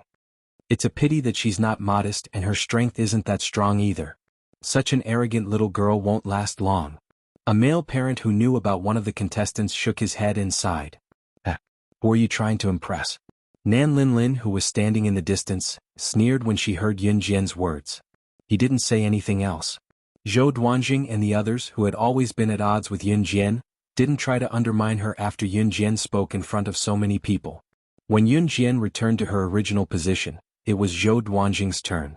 Zhou Duanjing glared at Yun Jian fiercely and strode up the stairs. 006, the one-on-one competition will officially start tomorrow. On the day I fight you, I'll let you know how to write the word strength gap. Zhou Duanjing provoked Yun Jian with arrogant words as soon as he stood on the stairs. His tone was so mischievous that the surrounding audience was dumbfounded. When they finally reacted, the surrounding audience suddenly became excited. A public challenge? Then the one-on-one competition from tomorrow onwards would be fun. When Zhou Duanjing came down the stairs, Yun Jian narrowed her eyes and met his gaze. She mercilessly rebutted Zhou Duanjing's provocation in front of everyone. Chapter 1639. Yun Jian's counterattack made Zhou Duanjing's face darken. Anyone who was smart enough could tell that Zhou Duanjing and Yun Jian were not on good terms. I'll see you in the arena. Zhou Duanjing gritted her teeth and spat back at Yun Jian. Zhou Duanjing was a member of the Special Forces after all. Lin Kuan, who wanted to show off in front of Yun Jian, felt a shiver run down his spine. Lin Kuan was still young. Although he was considered the most talented and powerful among the youths at his age, he was still young. But compared to the Special Forces, it was not even worth mentioning. Especially for a Special Forces soldier like Zhou Duanjing who exuded an imposing aura. Lin Kuan felt his hair stand on end just by looking at Zhou Duanjing's eyes, let alone talking to Zhou Duanjing as arrogantly as Yun Jian did. I'll wait for the day I kick you out of the competition. That kind of arrogant words. Regardless of Yun Jian's strength, Lin Kuan swallowed his saliva hard. Officer Fang obviously did not stop Yun Jian and Zhou Duanjing from verbally challenging each other. Sometimes if one didn't stimulate one's potential, one would never know what realm one's strength could reach. After all the members went up to express their fighting spirit, Officer Fang concluded with a final sentence before dismissing everyone. From tomorrow onwards, no matter if you leave or stay, please remember that you are the best. Some people would be frustrated for life because of one failure. Officer Fang was afraid that the Special Forces soldiers who were eliminated would have doubts about their strength. That was why he would transmit some positive energy to them before every large-scale elimination. Alright, from now on you can hang your number tags on your chest. Tomorrow onwards, you will enter the finals and compete one-on-one. You can dismiss now. After Officer Fang finished speaking, he announced the dismissal. The moment Officer Fang announced the dismissal, Luo Berry breathed a sigh of relief for some reason. Luo Berry then took out the number tag from his pocket and fastened it on his chest. Although Luo Berry and Nan Linlin would not be participating in the finals tomorrow, the two of them trained like Yun Jian and the rest. Why can't this brooch be fastened? Sister Moldy, can you help me take a look? Luo Berry tried for a long time, but she couldn't close the number tag on her chest. She tugged at it for a long time before leaning towards Su Mei. At this moment, Yun Jian was standing not far away. She crossed her arms in front of her chest and did not touch her number tag. Because Lin Kuan, who was showing off in front of her just now, was standing in front of her. So you're from the Special Forces. Let's be friends. My dream is to be a Special Forces soldier too. To become a soldier. I believe that with my strength I can definitely become a Special Forces soldier like you. It's just that God hasn't given me the opportunity to join the Special Forces like you did. But I believe that I will definitely join the Special Forces. I think we must be on the same side. So let's be friends. Lin Kuan confidently extended his hand towards Yun Jian.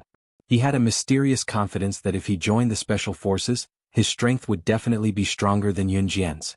If a girl of Yun Jian's age could join the Special Forces, it meant that it wouldn't be difficult to stand out in the Special Forces.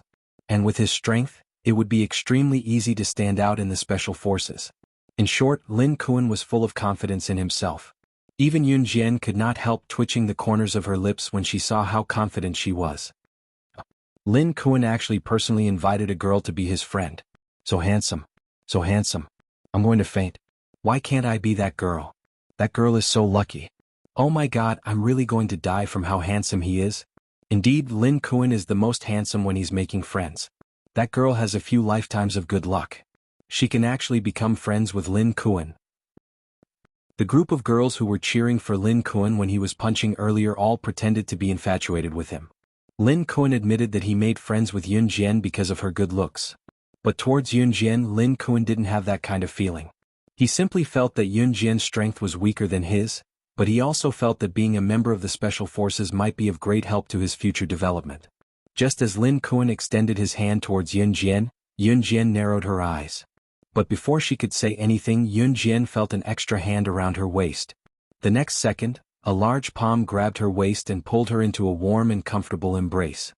Stay away from my woman and you can live a long life.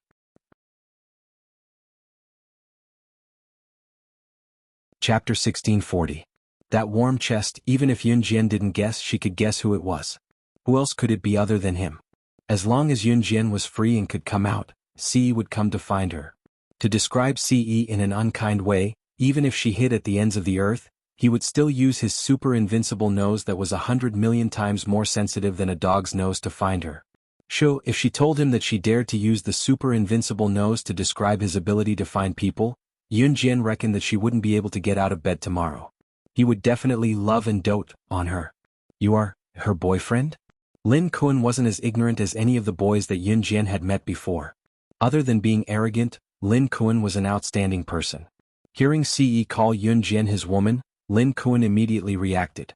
The man in front of him was Yun Jian's boyfriend? We are already married. She is now my wife. Ce didn't care what Lin Kuan thought of Yun Jian. As he spoke, he reached his slender hand into his trouser pocket. Yun Jian only needed to look at Ce's hand gesture to know what Ce was going to do. He was going to take out their marriage certificate from country R again? Yun Jian felt a little embarrassed to talk about Ce's strange habit. She coughed twice and reached out to grab Ce's hand, stopping Ce from taking out the marriage certificate. Ce was going to show off the marriage certificate before putting it back, but with Yun Jian holding his palm and feeling the soft, girlish touch, he was so mesmerized by her beauty that he forgot to reach his hand into his pocket to retrieve the marriage certificate. Hearing Ce say that Yun Jian was his wife, the surrounding people were a little surprised. However, looking at Ce's handsome face, they couldn't refute him. Ce's handsomeness made everyone present speechless. Ahem. That's her boyfriend, I know. Lin Kuan coughed twice. Couples in school would sometimes use husband and wife to refer to each other. Lin Kuan didn't find it strange. I just want to be friends with her. After all, we are both outstanding talents. It's normal for talents to make friends with talents. Besides, I don't have any bad intentions. Lin Kuan thought that he was in the right as he spoke to Ce boldly. In spite of it, Ce cut Lin Kuan off halfway through. Do you think you're worthy of being friends with my woman? Befriending his Xiao Jian? Ce held back his urge to shoot Lin Kuan as he hugged Yun Jian's soft body and refused to let go. So soft, especially the fullness that his arm rubbed against. Just by rubbing her plump breasts with his hand, he could feel her fullness. I really want to rub it, touch it, lick it. Cough cough. If Yun Jian knew what Ce was thinking right now, she probably wouldn't allow Ce to hug her. Wow. Yun Jian, you're married. Congrats, congrats, congrats. As a good friend, I'm definitely going to attend your wedding in the future. Luo Mei was surprised by Ce's words, but she chose to believe him and congratulated Yun Jian right away. Luo Mei was still fiddling with the number tag on her chest with Su Mei, so she congratulated Yun Jian when she heard what Ce said. Su Mei was surprised as well, but she was more mature than Luo Mei, so she did not say much. Of course. Hearing that Luo Mei was going to attend her and Ce's wedding, Yun Jian broke into a smile. Luo Mei lowered her head to fiddle with her number tag after she was done talking to Yun Jian. Why couldn't she get it up? Nan Linlin, who was a distance away, was indignant when she saw that Yun Jian had such a handsome boyfriend. Seeing that Luo Mei was close to Yun Jian and was fiddling with her brooch, Nan Linlin walked over and bumped into Luo Mei hard. Luo Mei fiddled with the brooch and it pierced into her hand. She screamed from the pain. Yun Jian and Su Mei were about to make a move when they saw it. However, before Yun Jian and Su Mei could do anything, Nan Linlin, who was about to enter the Taekwondo dojo, was grabbed by Mo Sen, who was standing behind Ce, stopping her from moving forward. Chapter 1641. If a person were to stand up for someone of the opposite sex whom they had never met, then this person might just be mentally unstable and suddenly wanted to avenge the other party. Mo Sen, who stood behind Ce, saw from the best position that Nan Linlin saw Luo Meiyue fiddling with the brooch on the number tag and purposely bumped into her, causing Luo Meiyue's hand to stab the brooch hard. Yun Jian was Luo Mei's friend, but when Mo Sen saw this scene, he instinctively rushed forward to avenge Luo Mei. The brooch wasn't deep, but it wasn't shallow either. It was bleeding. Luo Mei gritted her teeth in pain and pulled the brooch out of her hand. Nan Linlin, who was dragged to the ground by Mo Sen, wanted to say something arrogantly, but when she saw Mo Sen's murderous gaze, she was so frightened that she quickly apologized. "I'm sorry. I'm sorry." Nan Linlin ran away as fast as she could after apologizing. Seeing this, Mo Sen didn't chase after her. He saw Luo Mei pull the brooch out of her hand and it was bleeding profusely. Hence, he took out a few pieces of tissue paper from his pocket and walked over to Luo Mei's other hand that wasn't injured. He placed the tissue paper on Luo Mei's uninjured hand and turned to stand behind Ce without a word. Lubi stared blankly at the tissue paper that Mo Sen had placed on her hand. She widened her beautiful eyes and glanced at Mo Sen before lowering her head to look at the tissue paper in her hand.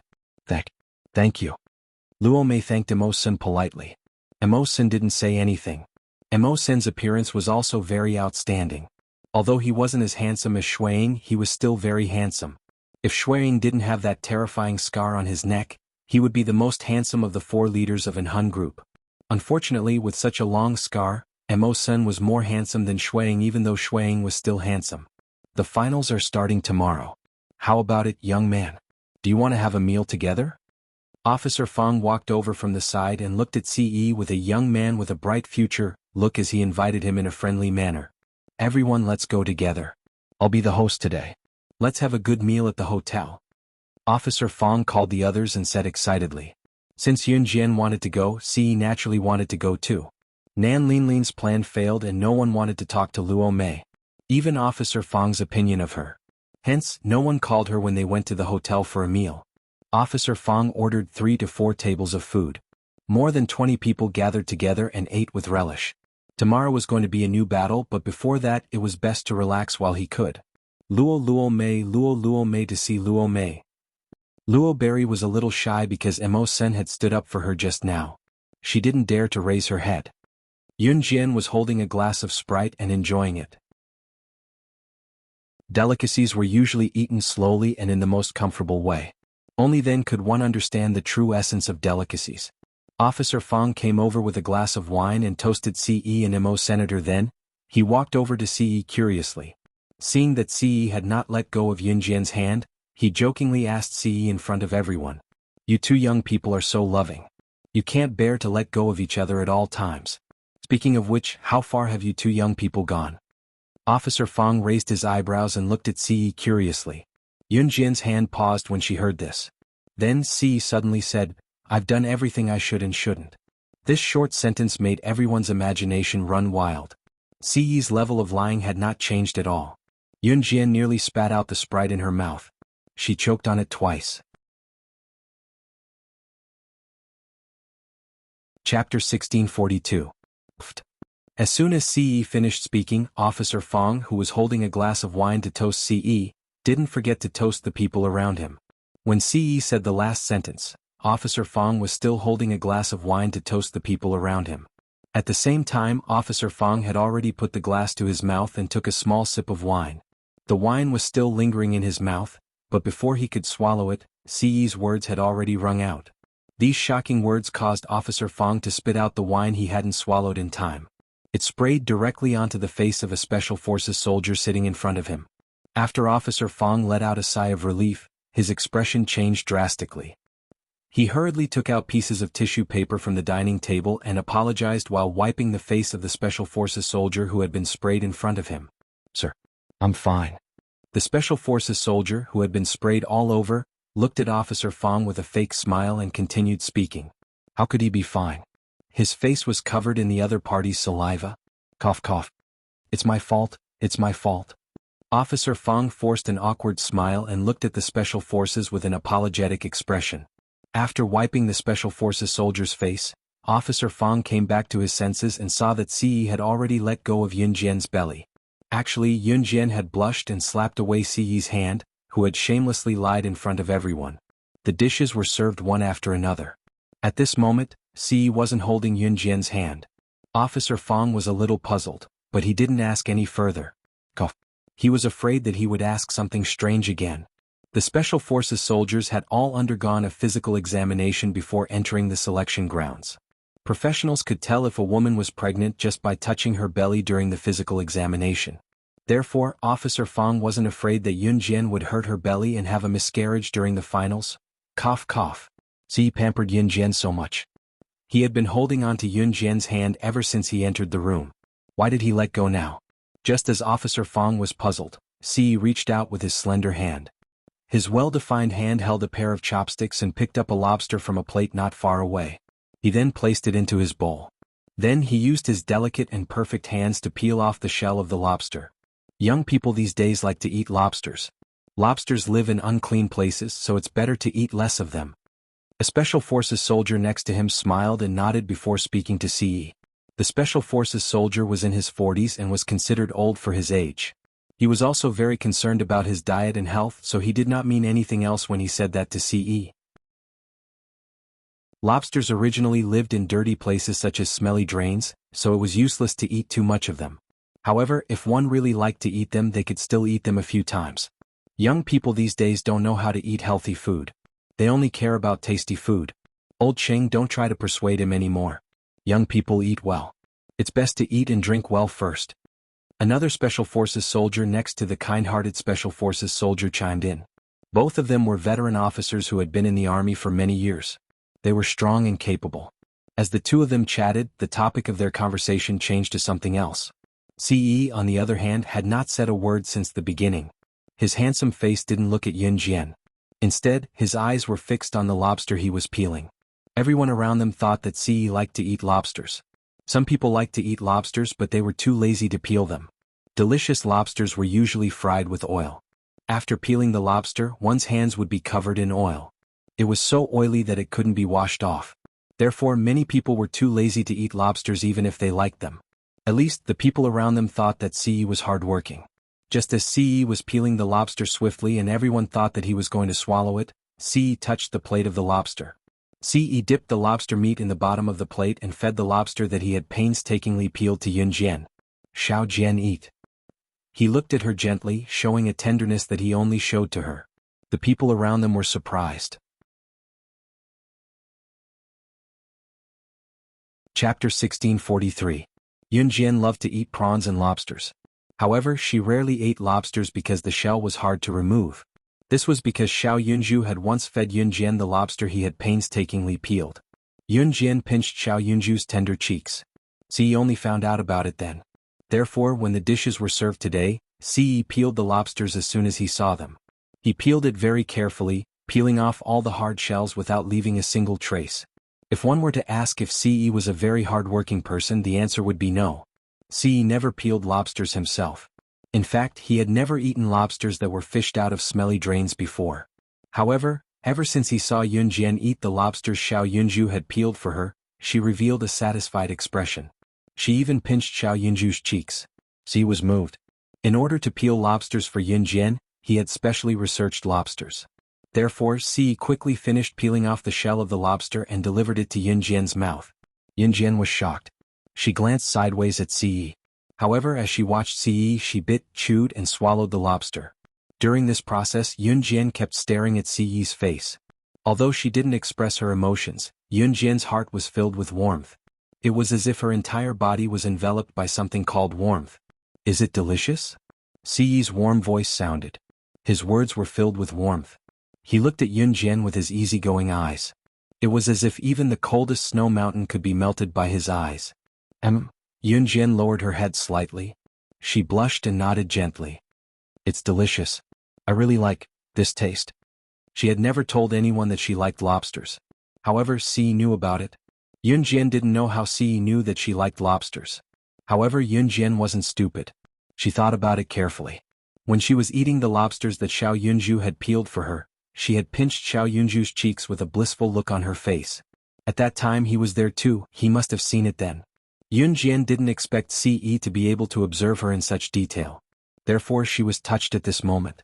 When she had been the king of secret agents, slaying God, she had never trusted anyone easily. No one had ever observed her every move and knew her every word and action in order to understand her better. There had been people who had observed her every move and grasped her words and actions to the fullest extent, but they had done so in order to kill her. Someone like Ce, who only wanted to make her eat happily, had never appeared before. After feeding her the lobster, Ce peeled another one. He removed the shell of the lobster and placed the meat into Yunjian's bowl. Everyone at the same table could feel how much Ce doted on Yunjian. They were speechless when they saw how much Ce spoiled Yunjian. By the end of the meal, Yunjian's mouth was stained with lobster oil. Yunjian loved good food. She had been like this in her previous life. However, she had never revealed this hobby in front of outsiders. Coincidentally, Ce knew about it. When Yunjian had finished all the lobsters, Ce wiped his perfect and slender hands with tissue paper. The two of you are so lovey-dovey. Ah, we old men can't take it anymore. When they left, the Special Forces soldiers laughed and teased Yunjian and Ce. In the end, only Yunjian, Ce and a few others were left. Yunjian caught a glimpse of Ce's hand. Because he had peeled a plate of lobsters, his perfect fingers were red from the hard shell of the lobster. However, Ce didn't say a word of dissatisfaction. Seeing this, Yunjian's heart skipped a beat. She reached out and held Ce's large hand. Chapter 1644. Ce was sometimes funny and shameless to the extreme. Although sometimes Yunjian was too embarrassed to say that she knew him. However, Yunjian knew that Ce cared about her, which was why he sometimes acted so childishly. Thinking of this, Yunjian revealed a blissful smile. To be able to meet Ce after her rebirth was her greatest happiness in every lifetime. Whether it was when she was the sorcerer goddess in her previous life or now as Yunjian, she wanted to be with him forever. Until death. When Yunjian returned to the Taekwondo dojo, Ce accompanied her all the way. Yunjian stayed in the hotel on the third floor of the Taekwondo dojo and shared a room with Luo Mei. Su Mei and Nan Linlin shared a room. The contestants were not allowed to change their rooms or go out to find another place to stay during the competition, so Yunjian naturally could not go out with Ce. Therefore, Ce also booked a room on the third floor of the Taekwondo dojo, which was not far from Yunjian's room. Of course, Mo Sin did not dare to stay with Ce, so he stayed next to Ce. The night continued to spread. At 10 o'clock in the evening, there were two beds in their hotel room. Yunjian slept on the one by the window while Luo Mei slept on the one by the bathroom. Where are you going? Yunjian sensed Luo Mei walking towards the door. In the darkness, although her eyes were closed, she suddenly opened her mouth the moment Luo Mei walked towards the door. Luo Mei originally wanted to sneak out by herself, but she did not expect to be discovered by Yunjian. Luo Mei originally thought that Yunjian was asleep, so her movements were light when she went out. However, Yunjian's voice suddenly rang out, which startled Luo Mei. Ah, you scared me. You're not asleep yet? I want to take a walk on the rooftop. I can't sleep, Luo Mei said to Yunjian after she calmed down and patted her chest in fright. After a while, Yunjian's voice sounded faintly. After a pause, Yunjian nodded and said, Don't go back too late. It's not safe. Yes, I was just going for a walk. I'll be back soon. Hearing that Yunjian cared about her, Luo Mei was moved for a while and nodded vigorously. Luo Berry was born in a wealthy family. Her family was very rich. For example, her family was so rich that they could buy dozens of helicopters in one go. They were also the aristocratic families that people often talked about. Although Luo Mei was the eldest daughter of a wealthy family, she was usually very lonely. Her mother was a strong career woman, and her father was the chairman of a company. The two of them took turns to go on business trips, and the only one who took care of Luo Berry was the nanny at home. But as a nanny, how good could she be to a person? Lubi had been very lonely since she was young. Because of her good family background, many children were unwilling to make friends with her. Some time ago, even her best friend had left her. The reason was that her best friend's boyfriend saw that Luo Mei's family background was good, so he forced her to break up with her best friend to pursue her. Luo Mei naturally didn't agree, but after she rejected the pursuit of her best friend's ex-boyfriend, she went to find her best friend. Luo Mei still remembered that day. After she found her best friend, she tried to reach out to her best friend. but she gave her a resounding slap on the spot. In front of everyone she called her a whore and said that she could steal other people's boyfriends just because she was rich. That was why Luo Mei came to the selection field without hesitation. She wanted to let herself forget the past that she didn't want to remember in the painful training. After hearing Yun Jian's concern, Luo Mei was very moved. At this moment she had already left the hotel room and walked to the rooftop. The Taekwondo dojo only had 3 floors, but the rooftop was very big and the decoration was very good. Luo Mei's heart was low, and she had already reached the top of the rooftop. Just as Luo Mei opened the door of the rooftop, she bumped into a slender figure.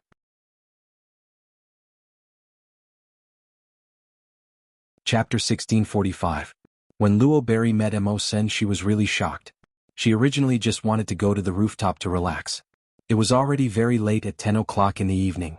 Most of the people in the Taekwondo dojo were already asleep. Luo Berry actually felt so bad that she wanted to cry, but she was afraid that crying in the room would wake Yun Jian up or scare Yun Jian, so she ran to the rooftop. Luo Berry's best friend had played with Luo Berry since they were young. The two of them had been friends for 11 years. In the past, Luo Berry always believed that only her best friend did not care about her outstanding family background and played with her as usual. However, after that incident she was completely hurt. Even though she had been in the selection field for so long, sometimes she would run out and cry when she was upset. This would make her feel that life was actually just like that and that crying would be fine. She did not need to let anyone know that she was crying. Luo Berry did not like to be seen crying. She was like her mother. Even if she bled and broke bones in front of outsiders, she would not shed a single tear. When she walked to the rooftop just now, the door to the stairs to the rooftop was mysterious. Luo Berry did not think much and opened the door, but she saw Mo Sen at a glance. When she saw Mo Sen for the first time, and it was also late at night, Luo Berry was so scared that she took a step back. Her legs went soft and she fell directly to the stairs. However, before Luo Berry fell, Mo Sen reacted naturally and reached out his hand to grab Luo Berry, who was about to fall down the stairs, and pulled her to him. Mo Sen was a very gentleman. He would not take this opportunity to pull Luo Berry into his arms and take advantage of her. Even if Mo Sen admitted that when he first saw Luo Berry, he knew that Luo Berry's appearance was very much to his taste. Be careful. After Mo Sen pulled Luo Berry, he stabilized Luo Berry on the spot. Then he said these 2 words to Luo Berry without any change in his expression. Thank you. Luo Berry was so scared that her expression changed instantly. She thought that she was going to fall. However, Mo Sen held her at the same time. This was the second time he helped her. Luo Berry thanked him. You're welcome. Be careful. After Mo Sen said these 2 words, his expression did not change at all. He turned around with a cold face and was about to leave. You. Luo Berry called out to Mo Sen again. Mo Sen had just gone down the first step. Thank you for what happened during the day. Luo Berry bowed to Mo Sen and said. Be careful in the future. If you're too naive you'll be killed easily. Mo Sen did not say anything else, but this sentence was a little cruel to Rockberry. Anyway, thank you. Lowberry nodded heavily at Mo Sr. and Luo Berries. Berry heaved a sigh of relief and found a spot on the rooftop to sit down. She looked up at the twinkling stars in the sky. At home she was doted on by her parents. At school she had friends to take care of her. Everyone cared for each other.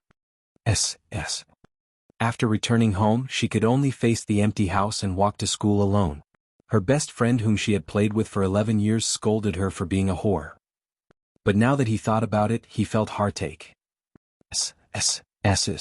Looking at the stars in the sky, one by one they snuggled together.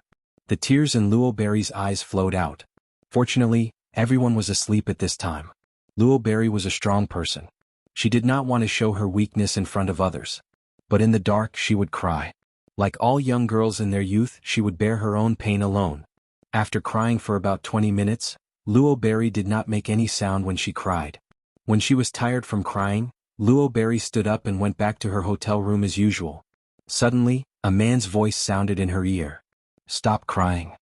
Luo Berry stood up and saw Mo Sen standing beside her. She was so scared that she took a big step back and asked on the spot, why haven't you left? How long have you been standing here?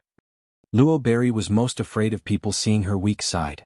So the moment she saw Mo Sen, her expression changed drastically. Chapter 1646. From the beginning, Emo-sen said simply. He had been standing beside Luo Berry since she started crying. However, Emo-sen knew how to restrain his aura, so Luo Berry didn't notice him. Then, Emo-sen handed Luo Berry a piece of tissue paper again. Wipe yourself. Thank you. Luo Berry took the tissue paper from Emo-sen awkwardly. She saw Emo-sen turn around and leave after giving her the tissue paper. Luo Berry couldn't help but call out to him, "Can you not tell anyone about what happened just now?" She didn't want others to know about her weak side. Emo-sen's footsteps paused. After finishing his last sentence, he walked away without looking back. I didn't see anything. Did that mean he wouldn't tell anyone? Luo Berry heard Emo-sen's words and shouted at him again, "Thank you." When Luo Berry returned to the hotel room, Yun Jian had already fallen asleep. The next morning, the Taekwondo channel's business was booming. The door was so crowded that it was impossible to enter. It was mainly because some people with big mouths spread the news that 20 Special Forces soldiers were going to have a one-on-one fight here. Countless locals came here to see the Special Forces soldiers in a one-on-one fight. Lin Kuan and his group came here early in the morning. Lin Kuan mainly felt that his strength was on par with Yun Jian's. He came here to see what kind of realm Yun Jian could reach. There are so many people. Luo Berry woke up early. Her eyes were red from crying last night and she had already used ice water to cool them down. She was shocked by the crowd when she came out of the hotel room. Yun Jian's voice sounded indifferently. Ce and Emo-sen came over at this time. Luo Berry looked into the distance and could clearly feel Emo-sen's gaze on her from behind Ce. At first, she unconsciously turned her head to glance at the gaze that was staring at her. However, when she realized that Emo-sen was really staring at her, she was so scared that she turned her head away and didn't dare to look at him again. The first round of the preliminaries is about to begin. 006, 057, get on stage. Someone ran over from afar and shouted for Yun Jian and Su Mei to get on stage. Yun Jian glanced at Ce before walking over with Su Mei. Good luck. Luo Mei didn't participate, but when she saw that Yun Jian and Su Mei were about to leave, she waved to Yun Jian and Su Mei and made a cheering gesture. This time, the competition would be in the form of drawing lots. In the first round of the competition, there were a total of 20 people, and everyone had to draw a lot. The numbers were from 1 to 10, and each piece of white paper was marked with numbers from 1 to 10. There were a total of 20 lots. The numbers from 1 to 10 would appear twice, so there would be a total of 20 lots. In these 20 lots, 2 people would draw one. Then these 2 people would be the opponents of each other. The winner would then continue to battle the next day, and the loser would be eliminated on the spot. Yun Jian drew a 6 again while Su Mei drew a 9. This competition was organized according to the order. The 2 people who drew 1 would fight each other and they would take turns. By the time it was Yun Jian's turn, the whole place was in an uproar. Yun Jian was the youngest, but everyone present had seen how arrogant Yun Jian was yesterday. So they were all very excited to see Yun Jian's strength. What was even more exciting was that Zhou Duanjing, who had challenged Yun Jian yesterday, was the first person to go up against Yun Jian. Holding the number 6, Zhou Duanjing glared at Yun Jian fiercely and walked to the temporary arena where he was facing Yun Jian. The arena was more than a meter above the ground. 006 looks like you're quite lucky. Wait a moment, I'll kick you out of the preliminaries. Zhou Duanjing glared at Yun Jian and said fiercely. Yun Jian didn't reply to Zhou Duanjing. At this moment, everyone around looked at the scene in front of them excitedly. It wasn't until Officer Fang solemnly announced the start of the battle that Zhou Duanjing shouted and pounced on Yun Jian. He wanted to kick Yun Jian out of the arena with one punch. Yun Jian didn't move. Is she scared out of her wits? Someone asked in surprise. Get out of the preliminaries. Zhou Duanjing had already come to Yun Jian's side. However, just as Zhou Duanjing's fist was about to reach Yun Jian just tilted her body sideways and dodged Zhou Duanjing's punch.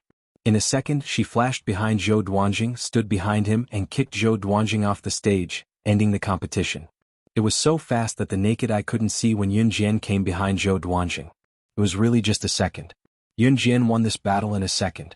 At this moment, everyone's eyes widened, and their faces changed rapidly. How did Yun Jian win just like that? Officer Fang had just announced the start of the competition? How did it end? Didn't it just start? Some people were so scared that they didn't even have time to react. How did it end just as it started? Yun Jian really won so easily? The competition hadn't even started yet.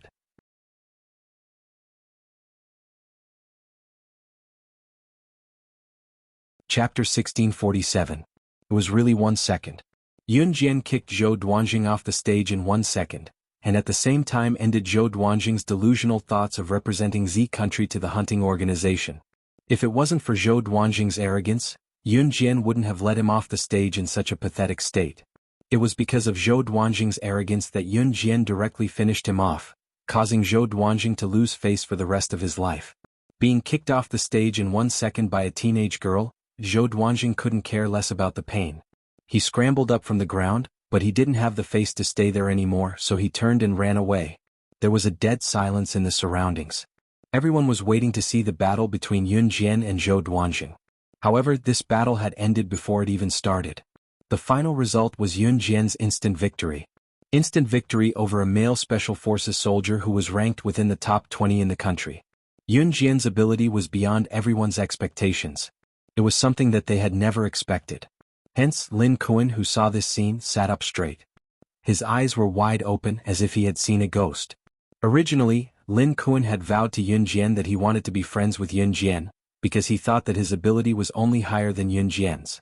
However, at that moment, Lin Kuan felt Zhou Duanjing's power. More specifically, he felt Yun Jian's ability. Just now, when Zhou Duanjing threw a punch at Yun Jian, if it was Lin Kuan, he probably wouldn't even have the ability to withstand that punch. In spite of it, Yun Jian had dodged Zhou Duanjing's punch. That wasn't all. She actually went from Zhou Duanjing's front to Zhou Duanjing's back in just a second and kicked Zhou Duanjing off the stage. Lin Kuan's shock couldn't be described with words. In comparison, the few Special Forces soldiers who were in Zhou Duanjing's group didn't look too good. After the silence in the crowd, a huge wave of applause erupted for Yun Jian. Good. Good. Good. Too amazing. This is an instant victory. This little girl has a bright future ahead of her. Based on this strength, I reckon there's hope for him to enter the top 3. The public who had ridiculed Yun Jian for not being able to win immediately turned to Yun Jian's side. Now all that was left was their high praise and confidence for Yun Jian. Su Mei and Luo Berry stood in the distance. Because Su Mei had drawn the number 9, she was not in a hurry to go on stage. 006 is too awesome. Awesome. Awesome. Luo Mei was standing beside Su Mei. When she saw that Yun Jian had accepted the challenge, she was more excited than anyone else. She looked at Yun Jian, who was standing in the arena, and reached out to touch Su Mei's arm. Sister Jiang, she won. I knew she would win. Luo Mei said as she shook Su Mei's hand. She was so excited that she almost jumped up. Cough, cough. A muffled cough came from the side. It was a magnetic male voice. Luo Berry held her hand and had just recovered from her excitement. She raised her head and looked to the right, only to see Mo Sen's handsome side profile. Where's Sister Jiang? Luo Berry suddenly realized that she was holding Mo Sen's hand. She was so shocked that she quickly let go and asked, I'm here. Su Mei was standing beside Luo Berry just now, but she had walked away. When she saw that Luo Berry had held the wrong person, Su Mei said awkwardly. Luo Berry's face suddenly turned as red as an apple. Yun Jian stood in the arena. Just as she was about to leave the arena, she saw Ce, who was standing below the arena, jump onto the arena with one leg. He held Yun Jian's hand and walked down. The arena was open to the audience. Hence, the scene of Ce holding Yun Jian's hand and leaving the arena was exposed to the audience. Ce seemed to be holding Yun Jian's hand and walking down the arena after declaring his sovereignty. In addition to Ce's unbelievably handsome looks, Yun Jian's pretty face was a perfect match for him. The degree of compatibility between the two of them made the audience below scream. Oh my God, there are actually two people who are so compatible in this world. They are so loving.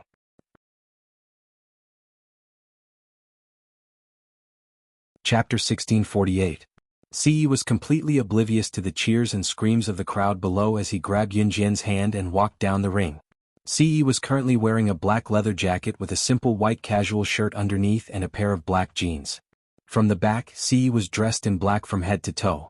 His short hair was very eye-catching. Standing at 1.85 meters tall, he looked like a movie star from the back.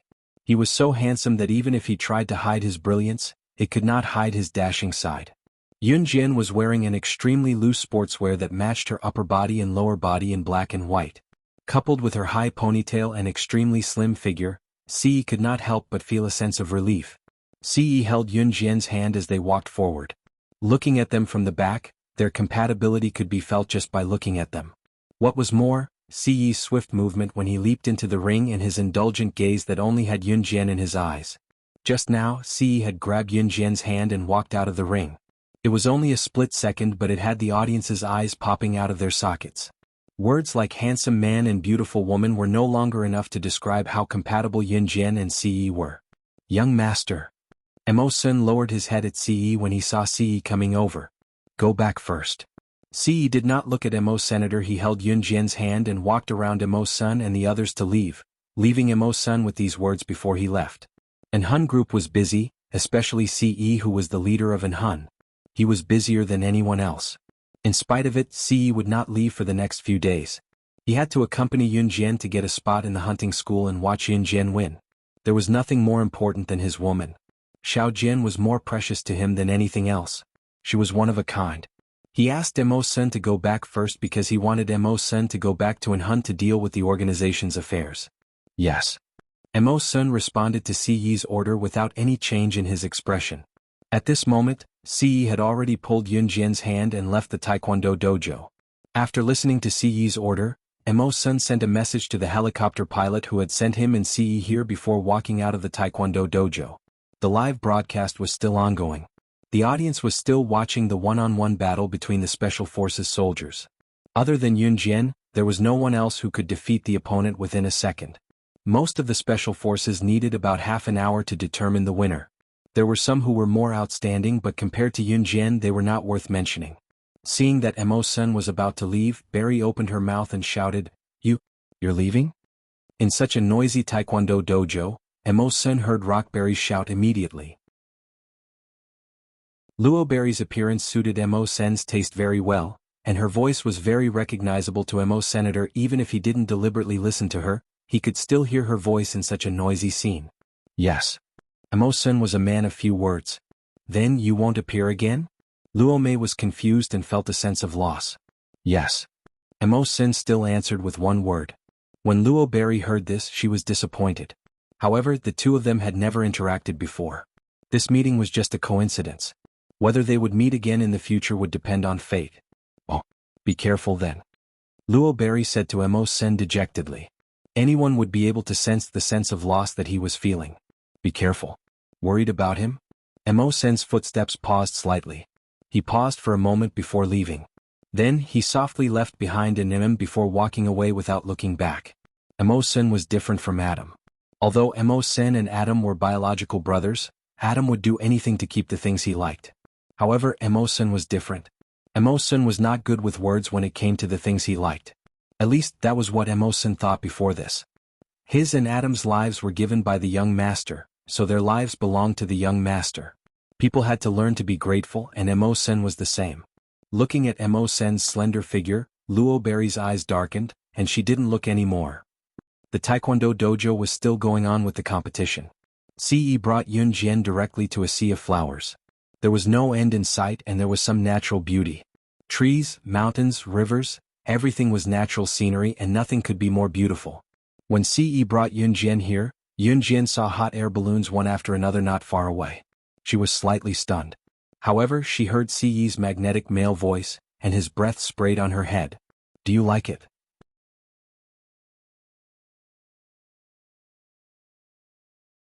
Chapter 1649. This was a sea of flowers, and the surroundings were colorful. It was so beautiful that it was like a paradise on earth, with a kind of natural beauty. Siyi held Yunjian's hand as they slowly walked over. Yunjian looked around before looking up at Siyi. Where are we? We can travel all over the place in the hot air balloon. Do you like the beautiful scenery we found yesterday? Siyi asked again. As he spoke, he had already wrapped his slender arm around Yunjian's waist. He lowered his head and looked at Yunjian as though he was asking for Yunjian's opinion. Seeing Siyi's expectant expression, she wanted to write, "Hurry up and praise me. Hurry up and praise me," on Yunjian's face. It was an innocent smile. She nodded at Siyi. Yeah, I like it a lot. Hearing that she liked it, Siyi broke into a smile. He held Yunjian's hand and walked over to the uncle who was releasing the hot air balloon. This area of hot air balloons had been built by the uncle in front of them and a few investors who had partnered with him. There were many hot air balloons floating in the sky.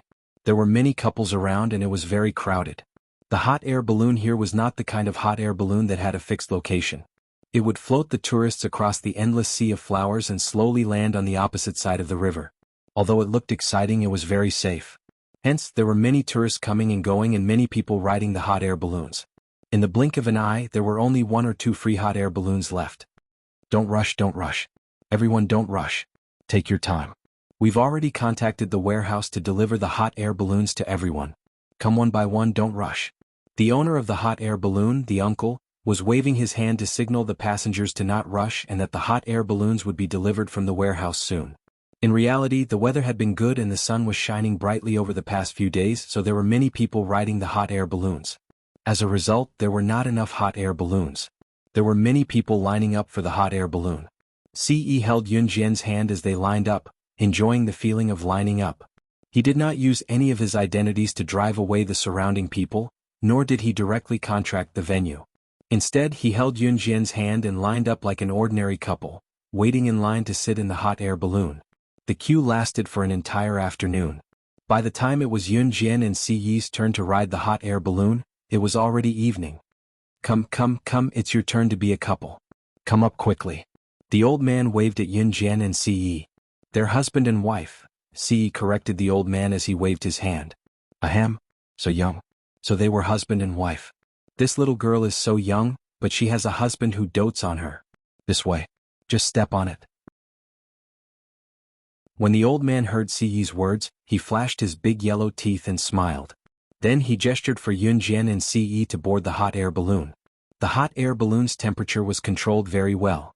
Therefore, only a young couple usually sat in the hot air balloon. Because there were handles on the hot air balloon, if one wanted to land, they just had to pull the handle off. When Ce and Yunjian boarded the hot air balloon, the old man stuck his head out and smiled at Yunjian. Then he said to Ce with a sneaky look, "Young man, when you're at the highest point of the hot air balloon, give your wife a kiss, and I promise you'll be together for a long time. Let's go."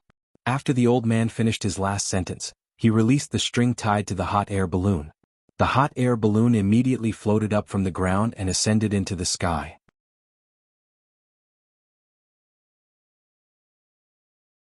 Chapter 1650. Yunjian heard what the old man said to Ce, but she didn't take it seriously. This old man actually wanted Ce to kiss her when the hot air balloon was at its highest point? Yunjian didn't see the smile on Ce's face. She also didn't take the old man's words to heart. Instead, she placed her hands on the railing of the hot air balloon. She wasn't afraid that she would fall if she stayed close to the railing. Yunjian stood at the edge of the railing. The wind whistled past, blowing her long straight ponytail. Yunjian stood against the wind. The wind was too strong. She squinted her eyes slightly and enjoyed the coolness of standing on the hot air balloon. Ce stood beside Yunjian. He leaned against the railing with his back facing Yunjian. He sized her up with his sharp eyes and stared fixedly at her. The hot air balloon was still on the verge of falling as it ascended, but Yunjian and Ce weren't afraid at all. "Ah, it's so scary. I want to go down. I want to go down." Would he fall? It's too scary. I don't want to stay on the hot air balloon anymore. There were 3 or 4 people standing on the hot air balloon next to them. They stood side by side with Yunjian and Ce for a while. A woman on the hot air balloon was hiding in the basket of the hot air balloon. She didn't even dare to move. She looked as if she was afraid that the hot air balloon she was sitting on would fall. No matter how the people around her pulled and pulled, the woman acted as if she was about to fall and die. She was so scared that her eyes kept rolling back. Look at the couple next door. They aren't scared at all. Why are you so scared? You're even making a fuss. Don't you feel embarrassed? On the hot air balloon next to Yunjian's, a man was lecturing the woman who was so scared that her eyes were rolling back. However, the woman squatted down and hugged the basket of the hot air balloon. The hot air balloon flew high, and it did not have a rocket launcher like an airplane, nor was it like a Ferris wheel. At least, there was a pillar that was close to the ground to support the entire set. Sitting in a hot air balloon gave people the feeling that they were floating in the air, which made them feel extremely insecure. Not long after, the hot air balloon that was flying alongside Yunjian and Ce chose to descend. It was probably not going to play anymore. On the other hand, Yunjian and Ce's hot air balloon gradually rose higher and higher until the people standing on the ground felt as if they were about to fly into the clouds. The heat of the hot air balloon only lasted for a short while. It rose to its highest point and then began to gradually decrease. Ce sized up Yunjian. This made Yunjian shy for a moment. "Ew. Why do you keep looking at me?" There was no one here, but it had risen to the highest point. Yunjian was a little shy as Ce kept staring at her. Ce had always been a person who was not good with words. He was not good with sweet nothings and did not know how to do romantic things. It was rare for him to be romantic today. Just as Yunjian lowered her head, feeling shy from Ce's stare, Ce suddenly said, "Xiao Jin, I love you." She was shocked by Ce's words. He had barely mentioned words like, and love, in the past, let alone saying, "I love you" in a situation like this. The hot air balloon was already at maximum power and hovered at the highest point, where the clouds could be seen just by looking up.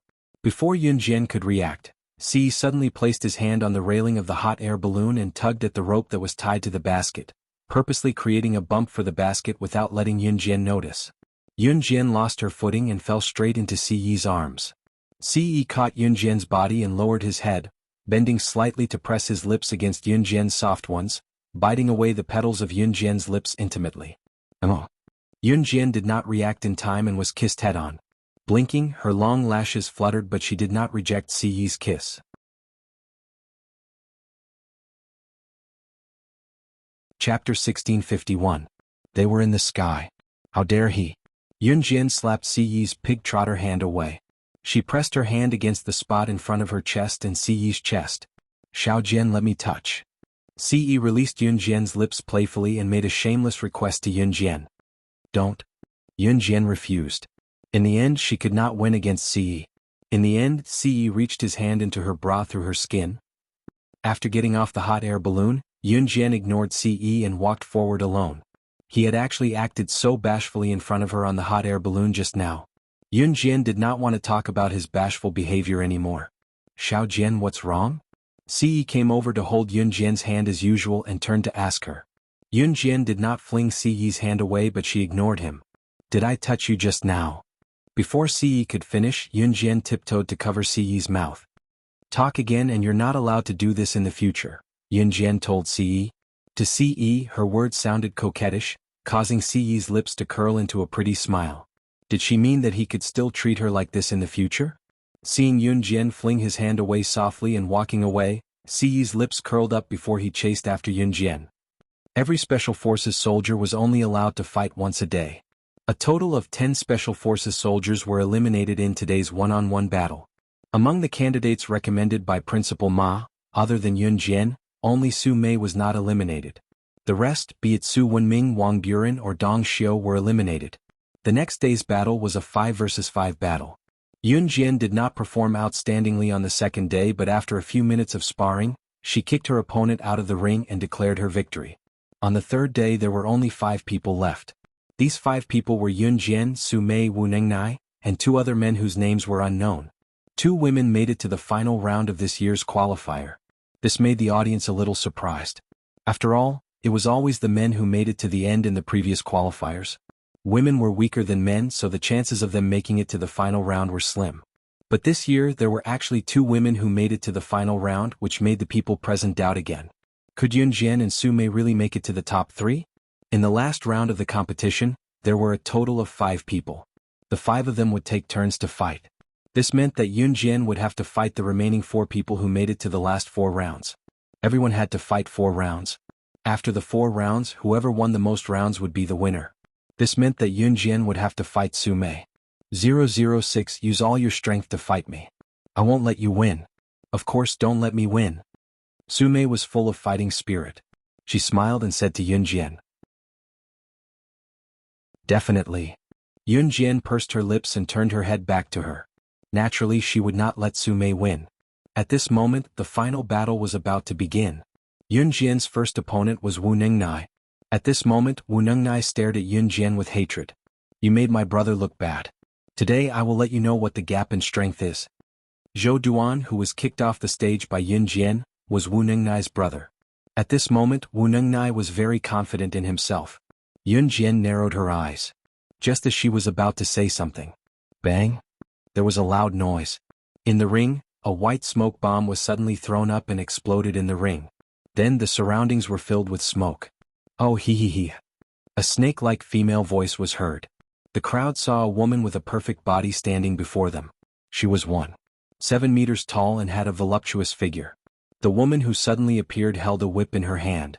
After laughing, she used the whip to whip Wu Nengnai and threw him off the stage. Then the woman met Yun Jian's eyes. In front of Zhou Duanjing, Chief Fang, Nan Linlin, Lin Kuan, and the rest, she mocked Yun Jian. Slaying God, the #1 secret agent on the international secret agent ranking, is actually fighting with this bunch of trash. If this gets out, people will laugh themselves to death. The #1 secret agent on the international secret agent ranking, slaying God? Yun Jian? Everyone's expression changed when they heard the woman's words. They thought that Yun Jian would deny it.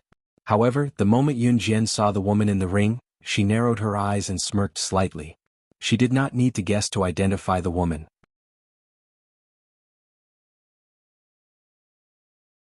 Chapter 1652. When this voluptuous woman appeared out of nowhere and pointed out that Yun Jian was slaying God, the king of secret agents on the international secret agent leaderboard, no one could react in time.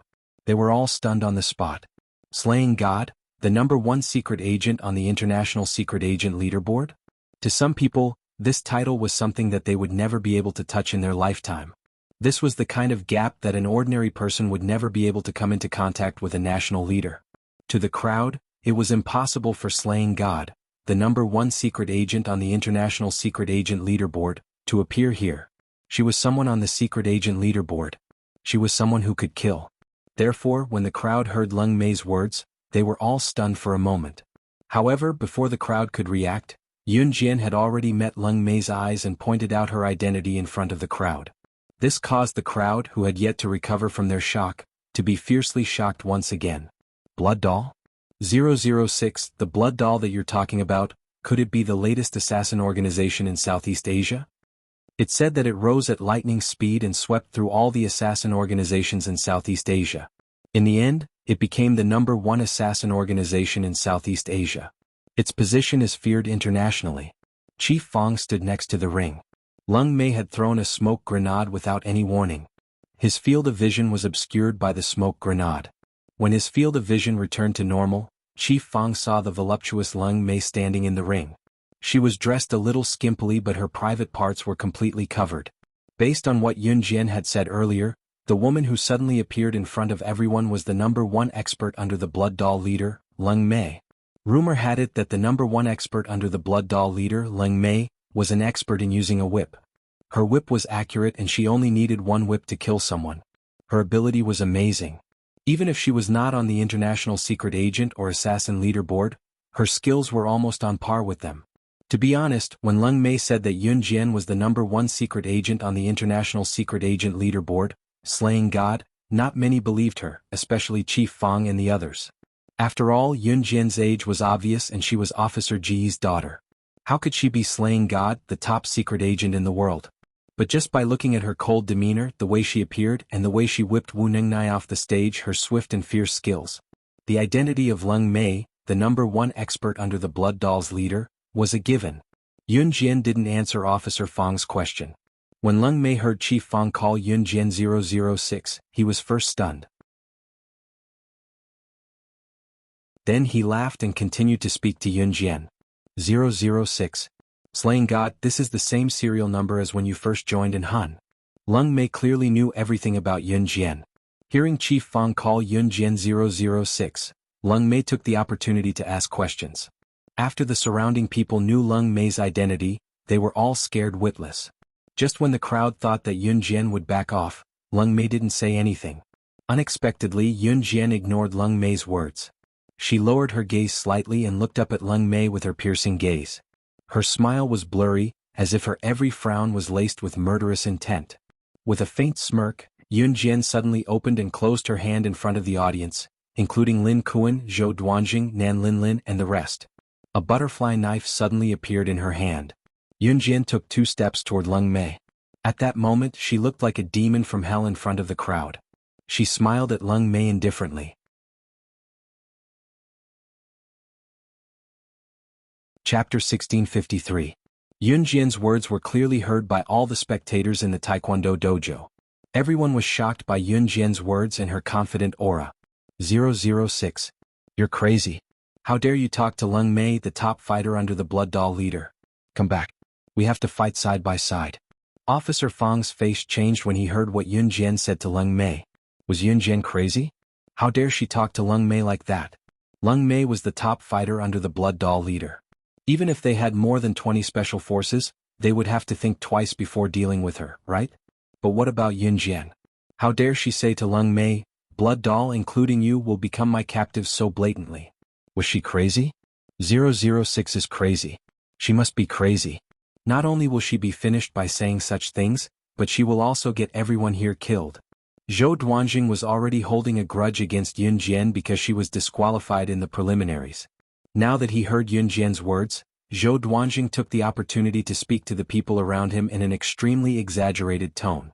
Everyone around the Taekwondo dojo panicked when Zhou Duanjing shouted. They all thought that Yunjian would get herself killed by saying such things to Leng Mei. She's crazy. She provoked the Blood Doll organization in Southeast Asia. That's fine, but she wants to drag us down with her. We're ordinary people. If she wants to die, then she can die by herself. Why should she drag us down with her? With Zhou Duanjing's shout just now, the people around them cursed Yunjian who was on the stage.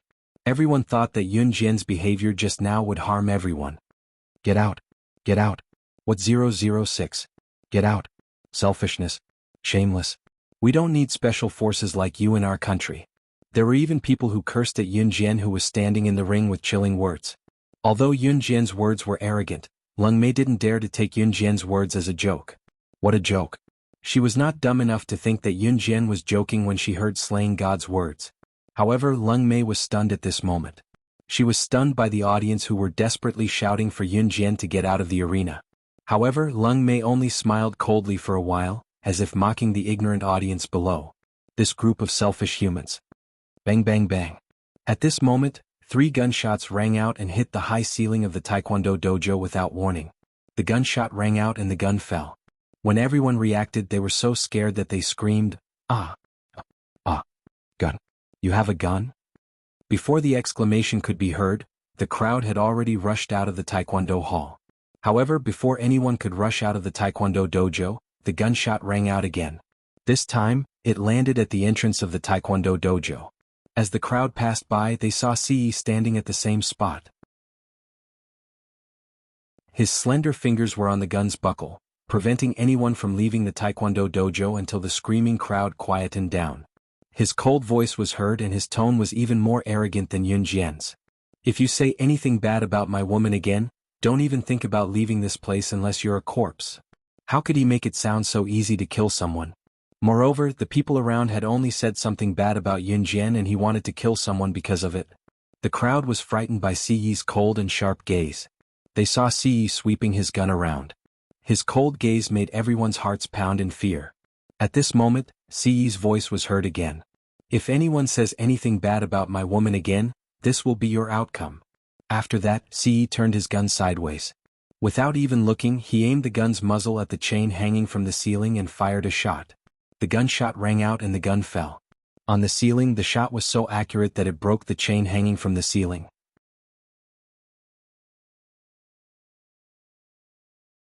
Chapter 1654. Ce's actions frightened everyone around him.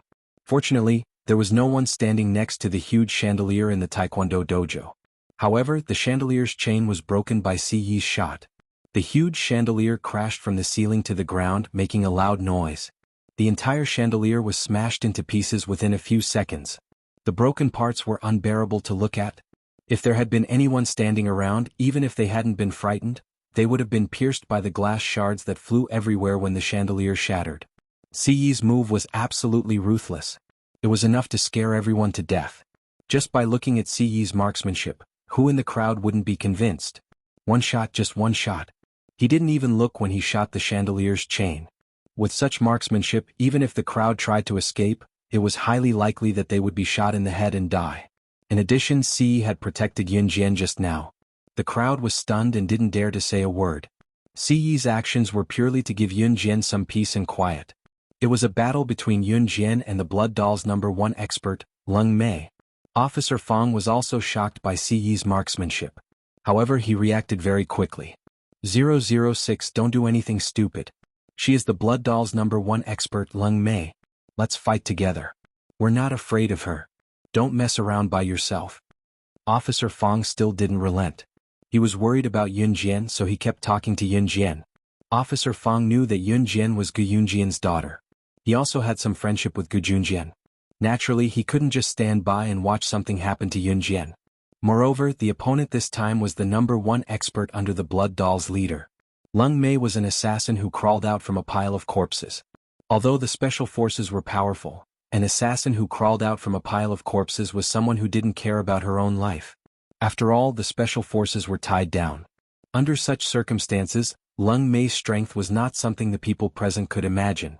However, if more than 20 special forces soldiers worked together, it was not impossible for them to defeat Leng Mei. Duel? You want me to fight against you? After Leng Mei heard Officer Fang's words, she pointed at herself, then at Yun Jian, Officer Fang, and the others. She was even suspicious for a moment. After her suspicions, Leng Mei did not wait for Officer Fang and the others to reply. She laughed maniacally as if she had heard a shocking joke. She laughed until she was out of breath. After laughing, Leng Mei came back to her senses and pointed at Yun Jian. She regained her serious expression and said to the commanding officer, Zhou Duanjing, and everyone else who thought that Yun Jian couldn't beat her, "Are you kidding me? I'm not a fool. Me? Fight her? She was slaying God. I don't want to lose miserably. That would be too embarrassing. I'm the #1 expert of the Blood Doll. I'm just here to deliver a letter today." Leng Mei knew her limits. She did not think that she could defeat Yun Jian. After all, the difference in their abilities was obvious. "Here, this is a letter that our Blood Doll leader asked me to pass to you." Leng Mei took out a letter from her ample bra. She held the letter between her right index and middle finger and threw it toward Yun Jian. The letter flew into Yun Jian's hand. Yun Jian narrowed her eyes and caught the letter that Leng Mei had thrown at her. Officer Fang, Zhou Duanjing, Nan Lin Lin, and the audience below were dumbfounded when they heard Leng Mei's words. The #1 expert of the Blood Doll, Leng Mei, said that she can't beat her? Is this real or fake?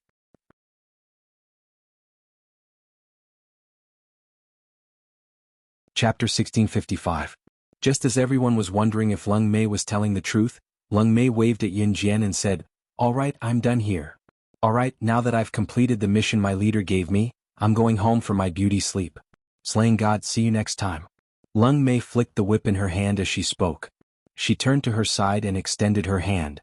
A smoke grenade appeared in her hand and she waved it at Yun Jian and the rest. After showing off the smoke grenade, Leng Mei put it to her red lips. She bit the handle of the smoke grenade with her pearly white teeth and tossed it on the ground after biting it open. She was prepared to leave the place in a few seconds. At the same time, Leng Mei said, "Let's go, slaying God. We'll meet again." A huge cloud of white smoke floated in the air.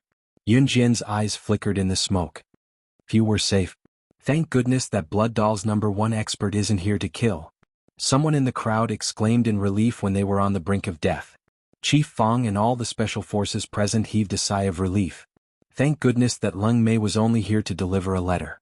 Otherwise, there would have been casualties if they fought her. Just as everyone heaved a sigh of relief, the smoke from the white smoke grenade dissipated.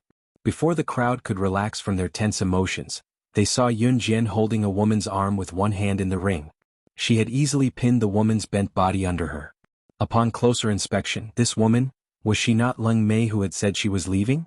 Why was she being pinned down by Yun Jian? She was being pinned down by Yun Jian. The crowd reacted abruptly and their expressions changed again. This time they were not shocked because Leng Mei, the Blood Doll's #1 expert, was still around.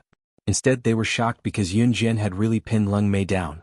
Was what Leng Mei had said true? Could she not defeat Yun Jian? Moreover, if she were to fight with Yun Jian, she might even be defeated? Ouch, ouch, be gentle. I'm in pain from being pinned down by you. Leng Mei did not panic even though she was being pinned down by Yun Jian. She relaxed her arms since she was pinned down by Yun Jian. She could not move her arms and could only move them slightly. "No, slaying God, didn't I tell you that I'm here to deliver a letter, not to fight you? I don't dare fight you. Just let me go, will you? Madam, I'll admit defeat, okay?" If Leng Mei knew that she had been captured by Yun Jian, she would not have come even if the leader had offered her $100 million USD. Moreover, it was only a mere $5 million USD salary. "Where's Blood Doll's headquarters?" Yun Jian asked faintly, suppressing Leng Mei. "I can't say that." Leng Mei shook his head and shrugged. "Then you'll stay here and be my prisoner." Yun Jian pinned Leng Mei down, not giving her a chance to stand up and fight back. Yun Jian and Leng Mei's conversation baffled the onlookers below them. What was going on? Why was Yun Jian asking about Blood Doll's headquarters? Did she really think that she was slaying God, the #1 expert on the international secret agent ranking? Even if Leng Mei said so, how was that possible? So what if she had pinned Leng Mei down? It did not mean that she was slaying God, the #1 expert on the international secret agent ranking. Just as the audience refused to believe it, two silhouettes flashed through the entrance.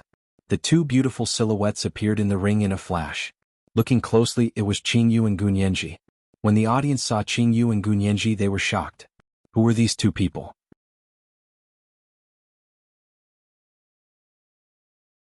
Chapter 1656. Calling Yun Jian Sister Jian? Everyone present was slightly surprised. These two young girls were calling Yun Jian Sister Jian. Who were the two of them? After Qingyu and Gunyanji shouted at Yun Jian, Qingyu explained to Yun Jian. Sister Jian, we've chased Leng Mei all the way here, but she tricked us and even made us cough. So hand her over to us. I'll write my name Qingyu backwards if I don't get back at her for tricking us. As she spoke, Qingyu clasped her hands together, her knuckles cracking loudly. Yun Jian knew that Qingyu and Gunyanji must have fought with Leng Mei once she heard what she said. Yes. She tricked us into the pigsty just now. Both of us jumped into the pigsty and were almost suffocated to death. I'm so pissed. Sister Jian, you must hand Leng Mei over to us.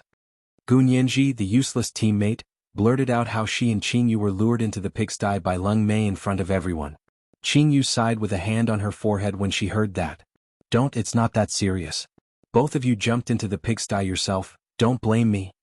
Leng Mei snickered and coughed dryly before speaking to Qingyu and Gunyanji.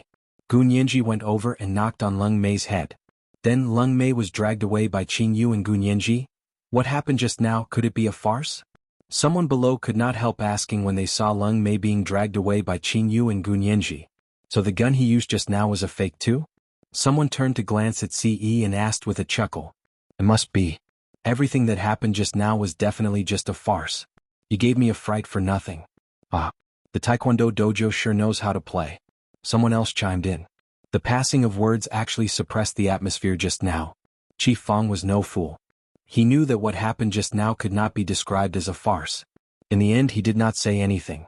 The final round of the qualifiers began as usual. Yun Jian was fighting Wu Nengnai, but now that Leng Mei was dragged away by Qingyu and Gunyanji, the competition resumed. There was no doubt that Yun Jian had won. When Yun Jian fought with Su Mei, she didn't give in to her either. The other two men were no match for Yun Jian. Therefore Yun Jian's first place was secure. Because there was a group of people watching below, Yun Jian's first place was naturally not fake, so everyone was convinced. In the end, other than Yun Jian who took the first place, the second and third place went to the two male Special Forces soldiers. Su Mei and Wu Ningnai both failed. Su Mei didn't feel bad about this at all. It's already beyond my expectations that I could get to fourth place today. Yun Jian, you're amazing. Su Mei gave Yun Jian a thumbs up. The qualifiers this time came to an end. It was not even a month since the competition had ended early. The three people who were selected were the ones who would go to the hunting academy this year. Meanwhile, Chief Fang called Yun Jian to a corner and asked Yun Jian in private. About what happened just now. It was just an accident. You don't have to bring it up again, Chief Fang. Yun Jian answered the question that Chief Fang wanted to know. Cough. Alright, as long as you're safe. Chief Fang did not suspect that Yun Jian was slaying God at all. He was just worried that Yun Jian was related to Blood Doll. However, after listening to Yun Jian's words and considering Yun Jian's ability, Chief Fang did not say anything else. Yun Jian did not ask any more questions after Leng Mei was pulled away by Qingyu and Gunyanji. She had just bid farewell to Chief Fang and was about to leave when she bumped into a meat wall. Yun Jian bumped into Siyi's firm chest while Siyi extended his long arm and pulled Yun Jian into his embrace. Even Officer Fang, who was already married and had a child, blushed slightly at this scene. Cough cough. Let's call it a day. You've won first place. Just wait for our notice. The competition is over. You can leave if you have someone to pick you up. Now that the competition was over, everyone was heading home to check on their own condition. Let's go home. Siyi's large palm held Yun Jian's small hand as he pulled Yun Jian out of the Taekwondo dojo. When Yun Jian heard Siyi say, "Go home," a bashful image flashed across her mind for some reason. She coughed but did not let go of Siyi's hand as she followed Siyi out. Unknowingly, Siyi's large palm tightened around her small hand. He had the urge to toss her onto the bed and have her give birth to a bunch of children for him. Is Xiao Jian his? He really wanted to *ck her until she could not get out of bed. He believed that he would be able to do that soon.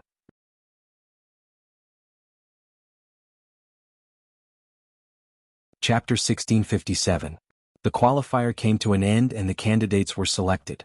Other than Yun Jian, the other two male special forces were veteran special forces above the age of 40. Their capabilities were undeniably strong. Like the previous years, other than Yun Jian who was a freak, the other two male special forces were above the age of 40.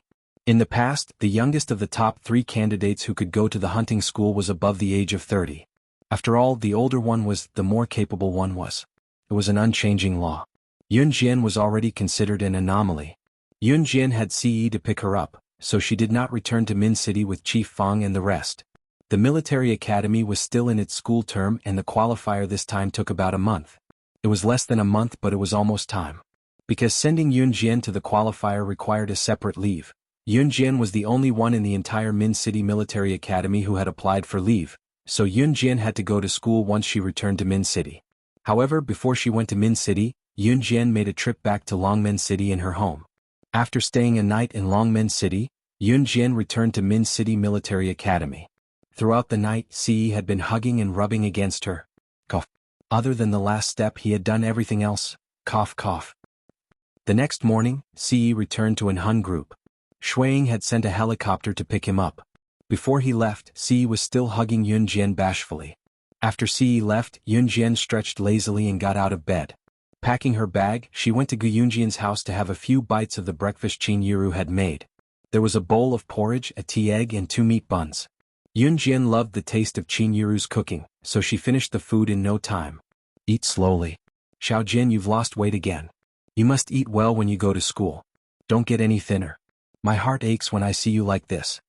Qin Yiru had just returned from Xinjiang town not long ago. Looking at Yun Jian's thin and frail figure, she could not help but feel sorry for Yun Jian and kept adding more porridge for her.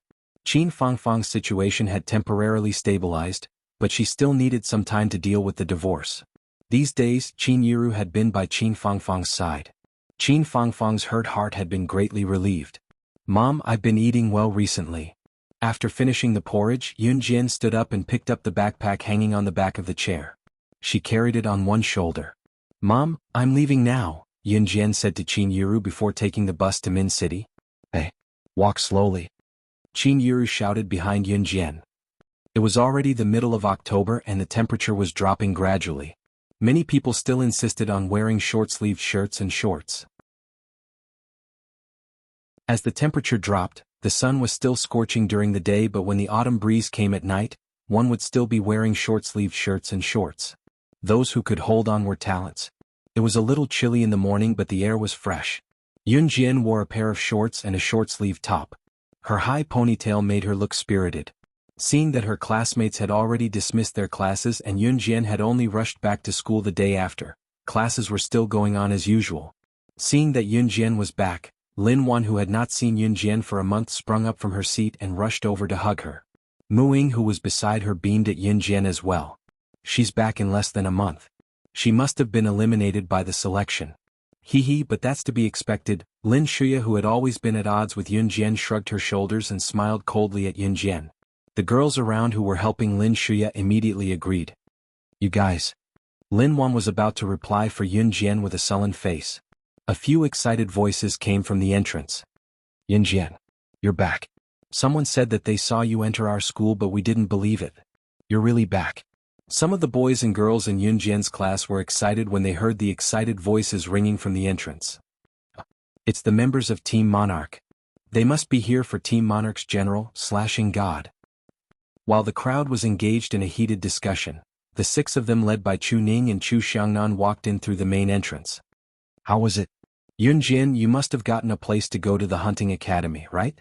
You won't let us down. Chu Xiangnan walked over and looked at Yun Jian with a grin. Are you guys stupid? She's back in less than a month. She must have been eliminated. Lin Shuya, who was a distance away, reminded them once again. The selection lasted for a month and people could be eliminated at any time. Yun Jian came back so early. What else could it be other than being eliminated? Just when everyone was stunned by Lin Shuya and thought that she made sense, that Yun Jian must have returned because she had been eliminated, Yun Jian spoke up and retorted without holding back. "You're right, Lin Shuya. You're right."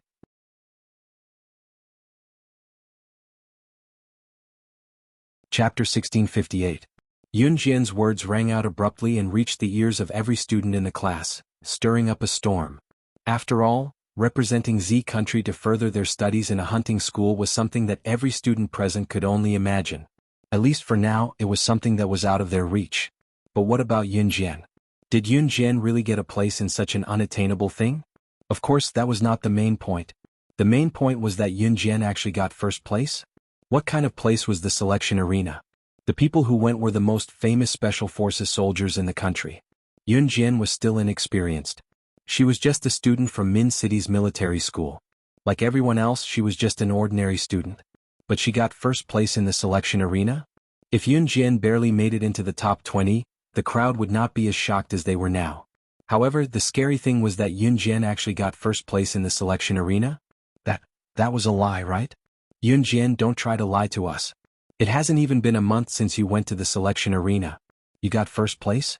Who would believe that? It hasn't even been a month and only those who are eliminated will be sent back. The way I see it, it's obvious that you were eliminated and sent back. You're still pretending that you got first place. Who would believe you? Lin Shuya was no fool. She could tell that Yun Jian's retort just now was an overt and covert retaliation. Moreover, it had not even been a month since Yun Jian went to the selection arena. She was sent back in less than a month. If that was not elimination, what was it? We believe in Yun Jian. She's never bothered to lie. Chu Ning stood up and patted her chest as she spoke in a reassuring tone. She won't lie. I guarantee it with my integrity. Just as Chu Ning's voice fell, Jiang Weiwei spoke up as well. Jiang Weiwei still remembered that in the beginning she was also one of the members who went against Yun Jian. Today she was completely convinced by Yun Jian. We Team Monarch never lie. Captain Lu Shiyun said solemnly. In their hearts, Yun Jian was no different from a god. It was because of Yun Jian that Team Monarch was where they were today. When Lu Shiyun started, all 6 members of Team Monarch were fighting to pat their chests and swear that Yun Jian was telling the truth. You're just siding with your teammates. Whether or not I've been chosen, we'll know when the results are announced. Lin Shuya seemed to be angry. She gritted her teeth fiercely. Just as she finished speaking, the homeroom teacher, Teacher Chu, walked into the classroom from outside the door. The students were still in shock. It was the end of class now. Why would the class teacher come to the classroom? However, Mr. Chu looked around and set his eyes on Yun Jian. He then walked over quickly. Yun Jian, you've won first place in this selection. Our Min City Military Academy is basking in your glory. The higher-ups are praising our Min City Military Academy for producing such a talent. Principal Ma is over the moon. He's asking you to go to his office for tea.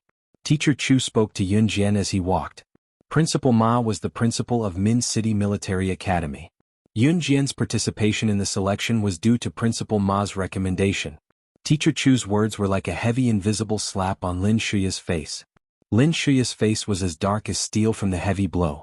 Even when Yun Jian walked out of the classroom, Lin Shuya's face was still as dark as if she had been constipated for 365 days. The students in the class were dumbfounded. She actually made it to the preliminaries?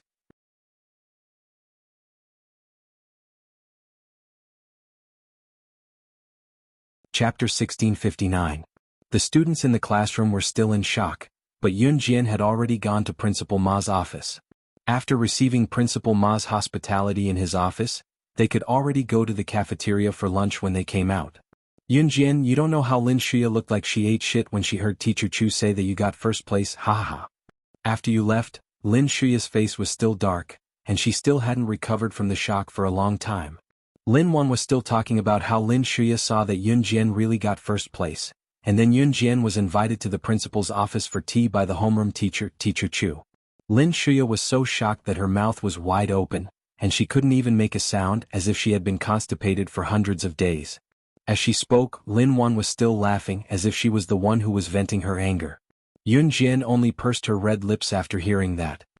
This kind of small matter is not worth mentioning, Mu Ying said with a smile, showing her big white teeth. Halfway through the meal, Chu Ning and the others brought their lunch boxes to the table next to Yun Jian. Yunjian, we're going out for a walk tonight, do you want to come along? Chuning winked at Yunjian and asked Yunjian. Aren't we staying in school tonight? How are you going to get out? Lin Wan blinked innocently and asked. Shushu. Don't be so loud, we're in school but we can climb over the wall and get out. We'll come back when we're done playing, it's youth, we have to have some fun. Hee. Chuning dissed Lin Wan and winked at Yunjian again. I promised to treat you guys to a meal last time tonight. Yunjian held a bowl of seaweed soup, and she promised Chuning and the others indirectly. As soon as she finished speaking, she put the bowl of seaweed soup into her mouth. Delicious. Okay. Then Yunjian will call a few buddies we just met, that's okay, right? I think we'll call a few more people and if we get caught, we'll all be punished together, hee. Chu Xiangnan scratched his head and asked Yunjian in a negotiating tone. It just so happens that you've won first place. They'd love to meet you. Chu Xiangnan did not stop talking.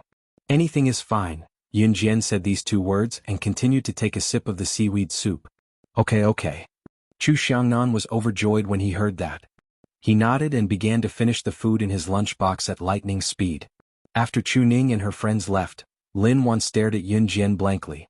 She lowered her voice and asked Yunjian in her softest voice, Yunjian, are you guys really going to skip school and go out to play? This isn't good, is it? Yunjian did not answer Lin Wan directly, and instead asked Lin Wan in return, want to go together? Lin Wan shook her head immediately after hearing that. No, I'm not going either, you have fun, Muing yawned and said to Yunjian. But Yunjian, is it really okay for you to skip school like this? You were just praised today if you get caught.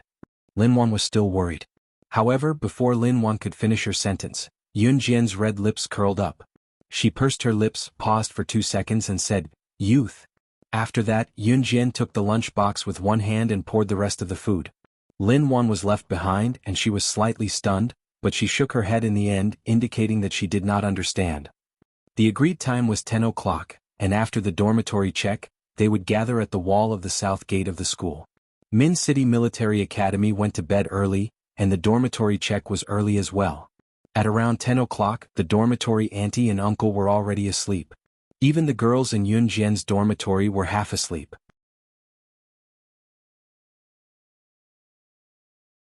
Chapter 1660. The aunties in the female dormitory and the uncles in the male dormitory had the same problem. They slept very deeply. Because of this, many students from Min City Military Academy would escape in the middle of the night to play and have supper. Moreover, most of the students in Min City Military Academy were martial artists. Other than a few girls who studied military medicine, the rest of the boys were all military academy students. Naturally, their strength was not to be underestimated. After all, they were trained in the military academy. Naturally, they wouldn't be too bad. Those who played truant would hide a little, afraid that the aunties in charge of the dormitory would still be awake and would be caught patrolling. But what about Yunjian? She walked openly to the female dormitory's entrance. But the strange thing was that Yunjian's footsteps were light. It was like a female ghost floating on the ground without making any sound. Yunjian walked without making any sound, just like a female ghost. If someone saw this scene, it would be strange if they weren't scared to death. Yunjian's dormitory building was quite high. When Yunjian reached the second floor, just as she turned the corner on the second floor, a girl secretly ran over from the other side. Because Yunjian's footsteps were light, it was as if there was no sound at all, so the girl didn't notice that someone was coming down the stairs on the third floor. When Yunjian stepped on the stairs on the second floor, the girl happened to rush over from the corner. The moment she saw Yunjian, the girl nearly shrieked when she saw her due to the darkness and the fact that she did not make any noise when she walked. In the end, she clamped her hand over her mouth to stop herself from shrieking. Yunjian immediately dodged to the side when the girl rushed over and avoided the girl's collision. But the girl was pitiful. She was so scared that her forehead hit the wall hard. She forced herself not to make a sound. It wasn't until she saw that Yunjian was a human who had played truant like her that the girl lowered her voice and shouted at Yunjian. "What are you doing? Don't you see if there's anyone here?" The girl shouted at Yunjian in a muffled voice. Yunjian blinked but didn't pay much attention to him. Tonight's moon was especially round. The round moon shone on the earth. Over at the dormitory building, the girls could see Yunjian's face clearly. Yunjian's night vision was very good. Naturally, she could see the girl's face clearly. Just now it was the girl who rushed over. She was not wrong, so Yunjian ignored the girl and went straight downstairs. "You. The girl didn't dare to yell loudly, so after a muffled sigh she also sneaked downstairs. The door to the female dormitory was locked, so the dormitory manager was snoring. The girls' dormitory was surrounded by fences and the door was locked. There was no way to get out. There were already 4 or 5 girls standing there. It could be seen that there were many people who sneaked out of the school to play in the middle of the night. Are you here yet? Are they here yet? Did senior sister bring the key? These girls bent over and snuck out in the middle of the night. They didn't even have the courage to stand up straight. Not yet. I wonder what senior sister is doing. I feel that if this goes on, we'll be discovered by the dormitory manager. These girls stood at the door anxiously. Their voices were as soft as the buzzing of insects. Just as the girls said this, they saw a figure looming at the stairs. She's here? Senior sister is here? One of the girls said happily. However, before the girls could rejoice, they saw a person with a high ponytail walking over with a straight back. She didn't look like a truant at all. The girls were so disappointed that they were discouraged. Why isn't senior sister here yet? One of the girls complained softly. Just as she finished speaking, she saw Yunjian walk straight to the door. She reached out to touch the door lock. Hey, what are you doing? Can you open the door without the key? If you open the door without the key, not only will you shake the door lock and alert the dormitory manager, you won't be able to open the door. Which class are you from? Are you stupid? Before Yunjian could reach out to touch the door lock, a girl immediately stood up to stop her. However, before the girl could reach out to stop Yunjian inserted the thin iron wire in her hand into the door lock. She shook the door lock slightly twice. Then Yunjian opened the door under the girl's gazes. She didn't look like a truant student at all. She straightened her back and walked out as if nothing had happened. Seeing Yunjian open the door so easily, the girls were completely dumbfounded.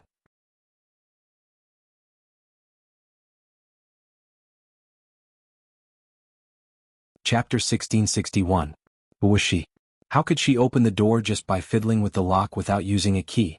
Why would she need a key if the lock was there? The girls who were standing at the same spot gaped in shock as they watched Yunjian walk away. It was only when the girl who almost bumped into Yunjian sneaked down the stairs that they realized what had happened. The girl who almost bumped into Yunjian was stunned when she saw the door open. Then she asked softly, "How did this door open?" The girl who just walked out opened it. She just fiddled with the door and it opened. One of the girls replied in a daze. At this moment, Yunjian had already arrived at the wall surrounding the south gate of the school where they had agreed to meet. There were quite a few people standing there.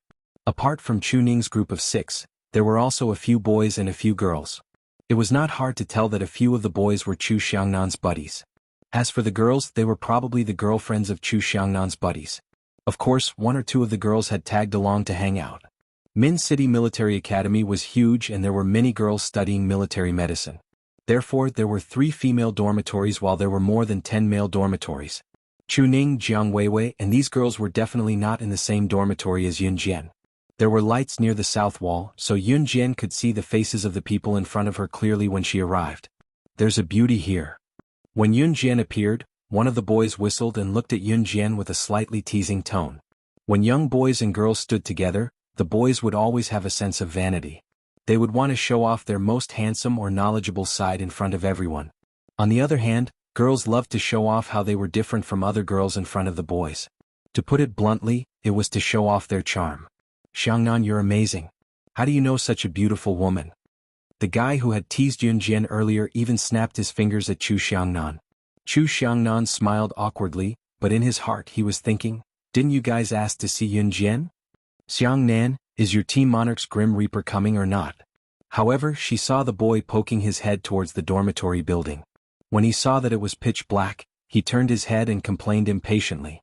The boy's name was Wu Yaotian, and he was a senior in the 3rd year of high school. He usually took care of Chu Xiangnan, but he was extremely prideful and liked to act cool in front of girls, especially beauties. "Isn't this already? It's already in front of you." Chu Xiangnan didn't have time to say anything. Wu Yaotian had already reached out his hand towards Yunjian. He looked at Yunjian with what he thought was a seductive gaze and said, "Beauty, let me carry you over the wall. Look at your precious body. Isn't it a little scary to climb over the wall?" As soon as Wu Yaotian said that, Yunjian turned her body away. "Haha, the beauty is ignoring you." The other boys jeered again. Wu Yaotian licked his lips. He turned and grabbed another girl. After getting the other girl's permission, he carried the girl and jumped over the wall. Then he jumped back over the wall. How is it? Am I good at climbing over the wall? It only took me a minute to bring you out. What do you think, beauty? Do you want me to carry you out? Wu Yaotian reached out to Yun Jian again. Brother Yaotian, why are you carrying her? Look, she's ignoring you. Just let her stay in school alone. We'll go out and have fun. She can't go out on her own. Don't bother about her. A girl who was standing at the side pouted and whined to Wu Yaotian when she saw that. This girl's name was Chi Mei. She was Wu Yaotian's admirer. Beauty, if you don't come over, I'll carry another girl. This wall is 2 meters high. You won't be able to get out. Wu Yaotian threatened Yun Jian. As he spoke, he waved his hand again. As soon as Wu Yaotian finished speaking, he saw Yun Jian take 2 steps towards him. Wu Yaotian's eyes lit up. Just as the surrounding boys were jeering and thinking that Yun Jian was going to throw herself into Wu Yaotian's arms and beg to be carried over the wall. However, they saw Yun Jian run forward. Then she jumped up and grabbed the top of the 2-meter-high wall with both hands. With a 360 degrees flip, she spun and jumped over the wall. Her movements were clean and neat as if she had done this hundreds of times. This process didn't take more than 3 seconds.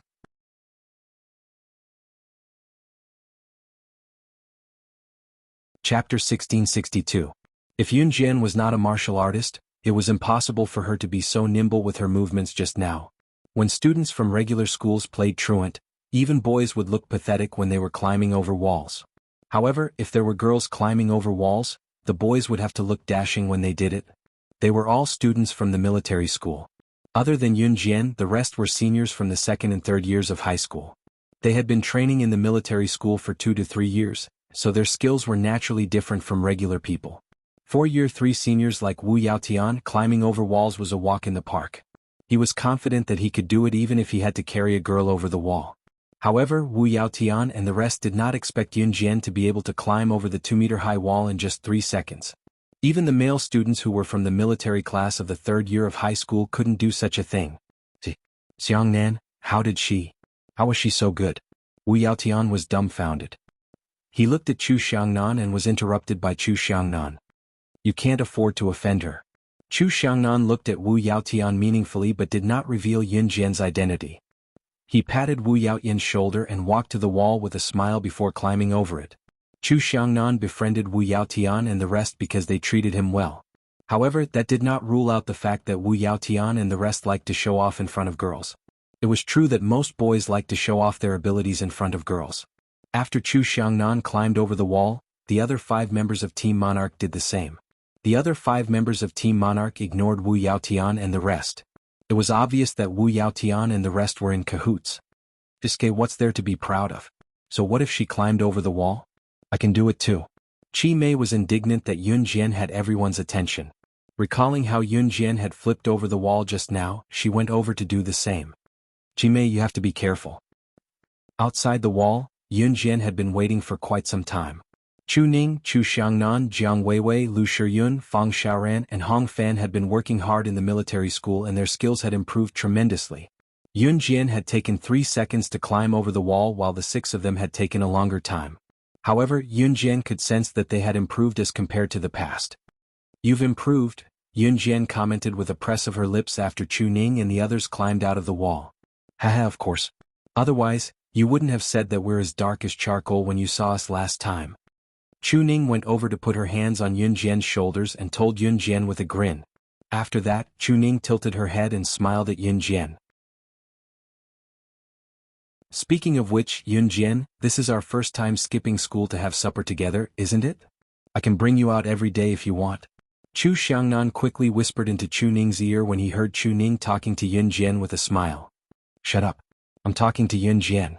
Chu Ning sprung up to knock Chu Xiangnan's head and rolled her eyes at Chu Xiangnan with a grin before talking to Yun Jian enthusiastically. It was 5 minutes later when Wu Yaotian and the others climbed over the wall. When everyone was out, Wu Yaotian asked Chu Xiangnan casually just so he could take a few more glances at Yun Jian who was standing beside Chu Xiangnan. Xiangnan, is Slashing God from Team Monarch coming or not? Is she going to stand you up? As he asked, Wu Yaotian took a few more glances at Yun Jian. Isn't she already here?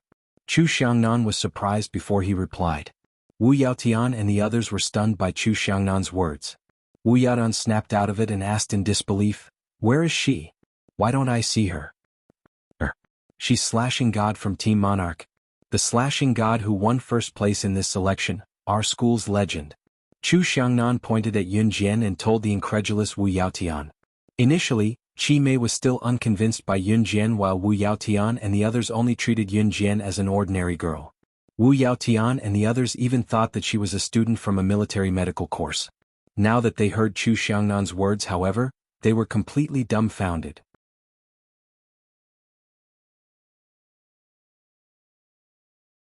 Chapter 1663. Aya, what's with that expression? Yun Jian has always been our Team Monarch's killing god. Chu Xiangnan saw Wu Yaotian and the rest's deflated expressions and added a few words to help Yun Jian gloat.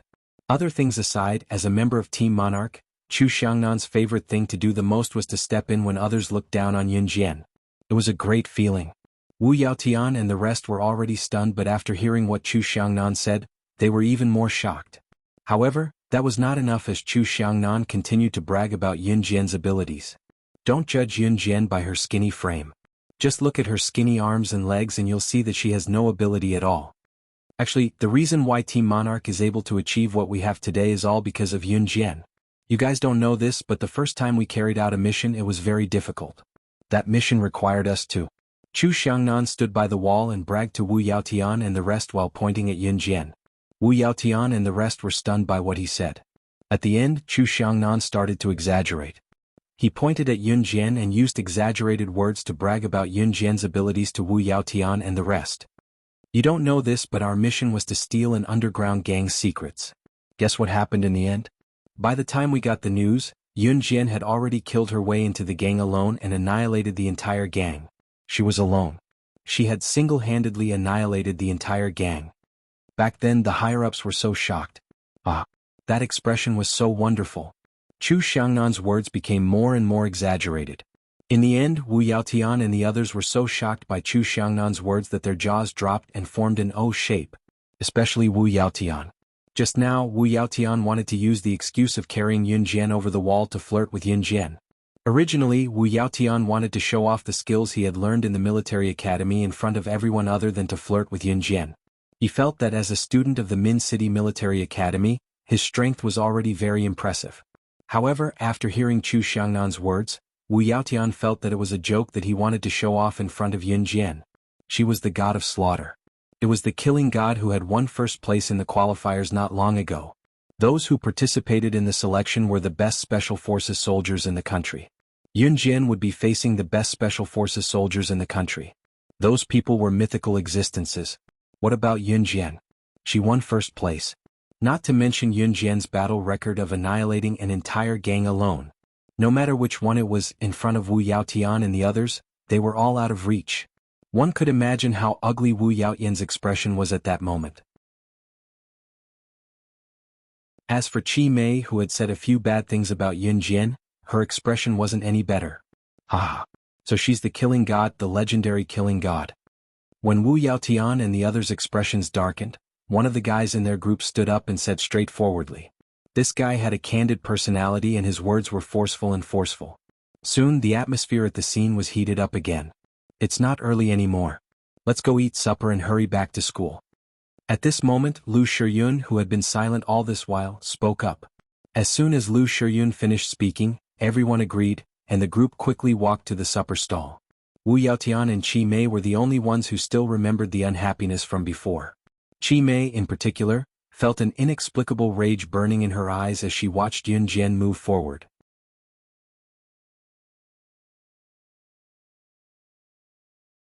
Chapter 1664. There was a food street near the military academy. The food street here was very lively. The people here had a rich nightlife, so there were many people who came to the food street for supper at night. The food street here was filled with food stalls. If one wanted to walk from the beginning to the end, it would take more than 10 minutes.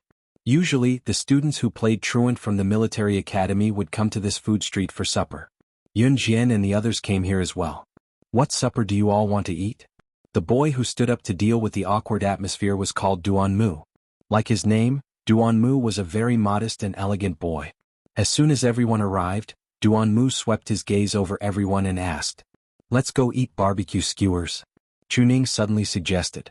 The entire street was filled with all kinds of snacks. There were all kinds of snacks and everything one could think of. For example, noodles, rice noodles, and of course barbecue. Chuning's suggestion immediately received the silent approval of everyone present. Even Chi Mei, who had a problem with Yunjian, did not say anything. Barbecue was the favorite of young people. Most young people did not know that barbecue could not be eaten too much, or that barbecue was unhealthy. Especially in this era, health awareness was not so strong. Therefore, many young people would go eat barbecue whenever they had the chance. Haha, come, I'll lead the way. I know a barbecue place that's especially good. It's the most popular shop here. Duanmu quickly recommended himself. As they spoke, the group walked towards the shop recommended by Duanmu. The military academy was silent at this moment, especially the dormitory building. It was so quiet that only the breathing of the students could be heard. However, this food street was completely different from the military academy.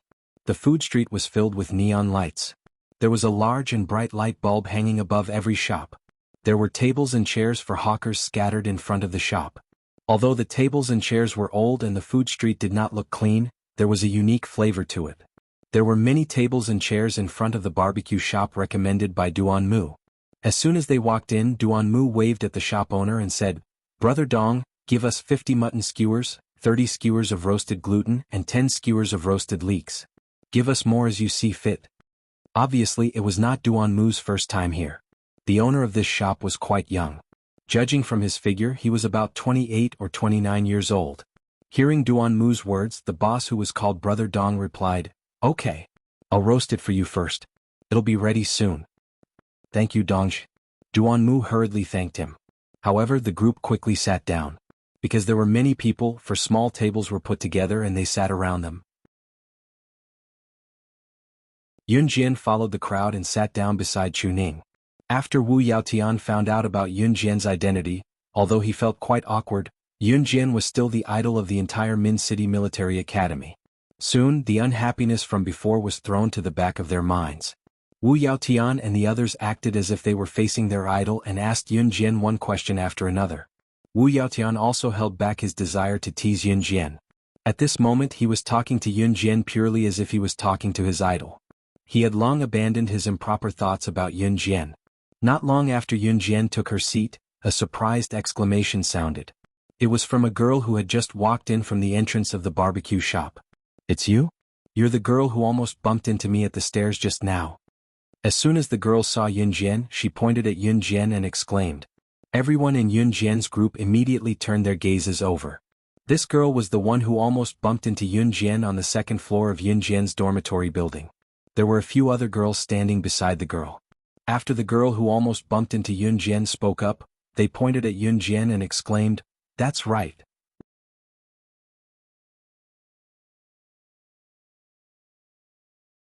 Chapter 1665. The girls standing next to the girl who bumped into Yunjian were obviously the ones who saw Yunjian unlock the door with the wire. Therefore, the moment they saw Yunjian, they exclaimed in shock. Those who were with Yunjian were surprised when they heard what the girls who had just joined the school said. "You know how to pry open the door without a lock?" Duanmu asked Yunjian in surprise. Everyone looked at Yunjian in shock. Yunjian was Team Monarch slashing God, which was enough to shock everyone present. However, who would have thought that Yunjian knew how to pry open the door? "She opened the door to our female dormitory without using a key. She really gave us a fright." The girls were obviously still in shock from seeing Yunjian unlock the door. The crowd was in an uproar, shocked by Yunjian's ability. However, compared to that, the girl who almost bumped into Yunjian at the staircase but was dodged by Yunjian and hit her head hard was still holding a grudge. "Bro, it's this girl who made me get a big bump on my head. You have to avenge me." The girl who almost bumped into Yunjian just now tugged at the hand of the man beside her like a spoiled child and pointed at Yunjian as she spoke. The girl's name was Yang Lin. She was tall, not ugly, and had a great body. Yang Lin was a typical gangster girl while the man standing next to her was a gangster. Yang Lin liked to hang out with gangsters because she felt that she had a high status in school. Sometimes, she even felt that she could hold her head up high in school with the gangster's protection. The man standing next to Yang Lin was not her biological brother. He looked up at Yunjian and told her in a roguish tone, "Brother Yang, you're the one who's being bullied. Were you the one who bullied my sister?" The moment he saw Yunjian's face, The man let go of Yang Lin's hand and walked toward Yun Jian. What do you want? Duan Mu asked the man coldly. She bullied my sister. Of course we have to pay her back. The man cackled and sized up Yun Jian. Nothing good would come out of being harassed by gangsters like this. Yang Lin crossed her arms and looked at Yun Jian. She could almost imagine Yun Jian begging for mercy. Seeing that Yun Jian was ignoring him, the man took 2 steps toward Yun Jian. Chi Mei, who was hiding in the dark, smirked. It seemed that Yun Jian would be in trouble without her doing anything. Just when Yang Lin and Chi Mei saw the man take 2 more steps toward Yun Jian's eyes flashed. With a glint in her eyes, she stood up abruptly from her seat and hollered, "Get down, all of you!" Then she swept her leg at the man and kicked him in the knee, making him kneel on the ground. The people around them didn't know why Yun Jian suddenly shouted for them to get down, but they all obeyed. "What's wrong with you?" The people around them who trusted Yun Jian all got down. Yang Lin asked after Yun Jian spoke. "That's..." Before she could finish her sentence, Chi Mei's heart almost jumped out of her chest at the scene in front of her. In the next second, Yun Jian kicked a stool and sent it flying in the air. When the stool was kicked to its highest point in the air, a few gunshots rang out in the distance. Gunshots rang out and bullets flew toward them.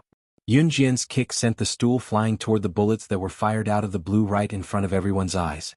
Several bullets aimed at Yun Jian were intercepted by Yun Jian's stool. This scene frightened everyone present to the point that their faces turned pale. Especially Yang Lin and Chi Mei, who didn't trust Yun Jian. This scene completely overturned everyone's understanding. A gun. She actually has a gun. But before everyone could be surprised by Yun Jian's terrifying skills, Yun Jian bent down and picked up 2 bullet shells from the ground. She narrowed her eyes and looked at a certain spot. She, who had been silent all this time, now played with the 2 bullets skillfully in front of everyone. Then she curled her lips into a strange smile. You're tuning in to the Han Li's Wuxia Adventures YouTube channel. We're so grateful for your support, and don't forget to subscribe to join us on this incredible journey through captivating stories. Your generosity through donations truly makes a world of difference, as it's the primary source of revenue that allows me to expand and enhance this channel for you. Thank you from the bottom of my heart for being a part of this adventure.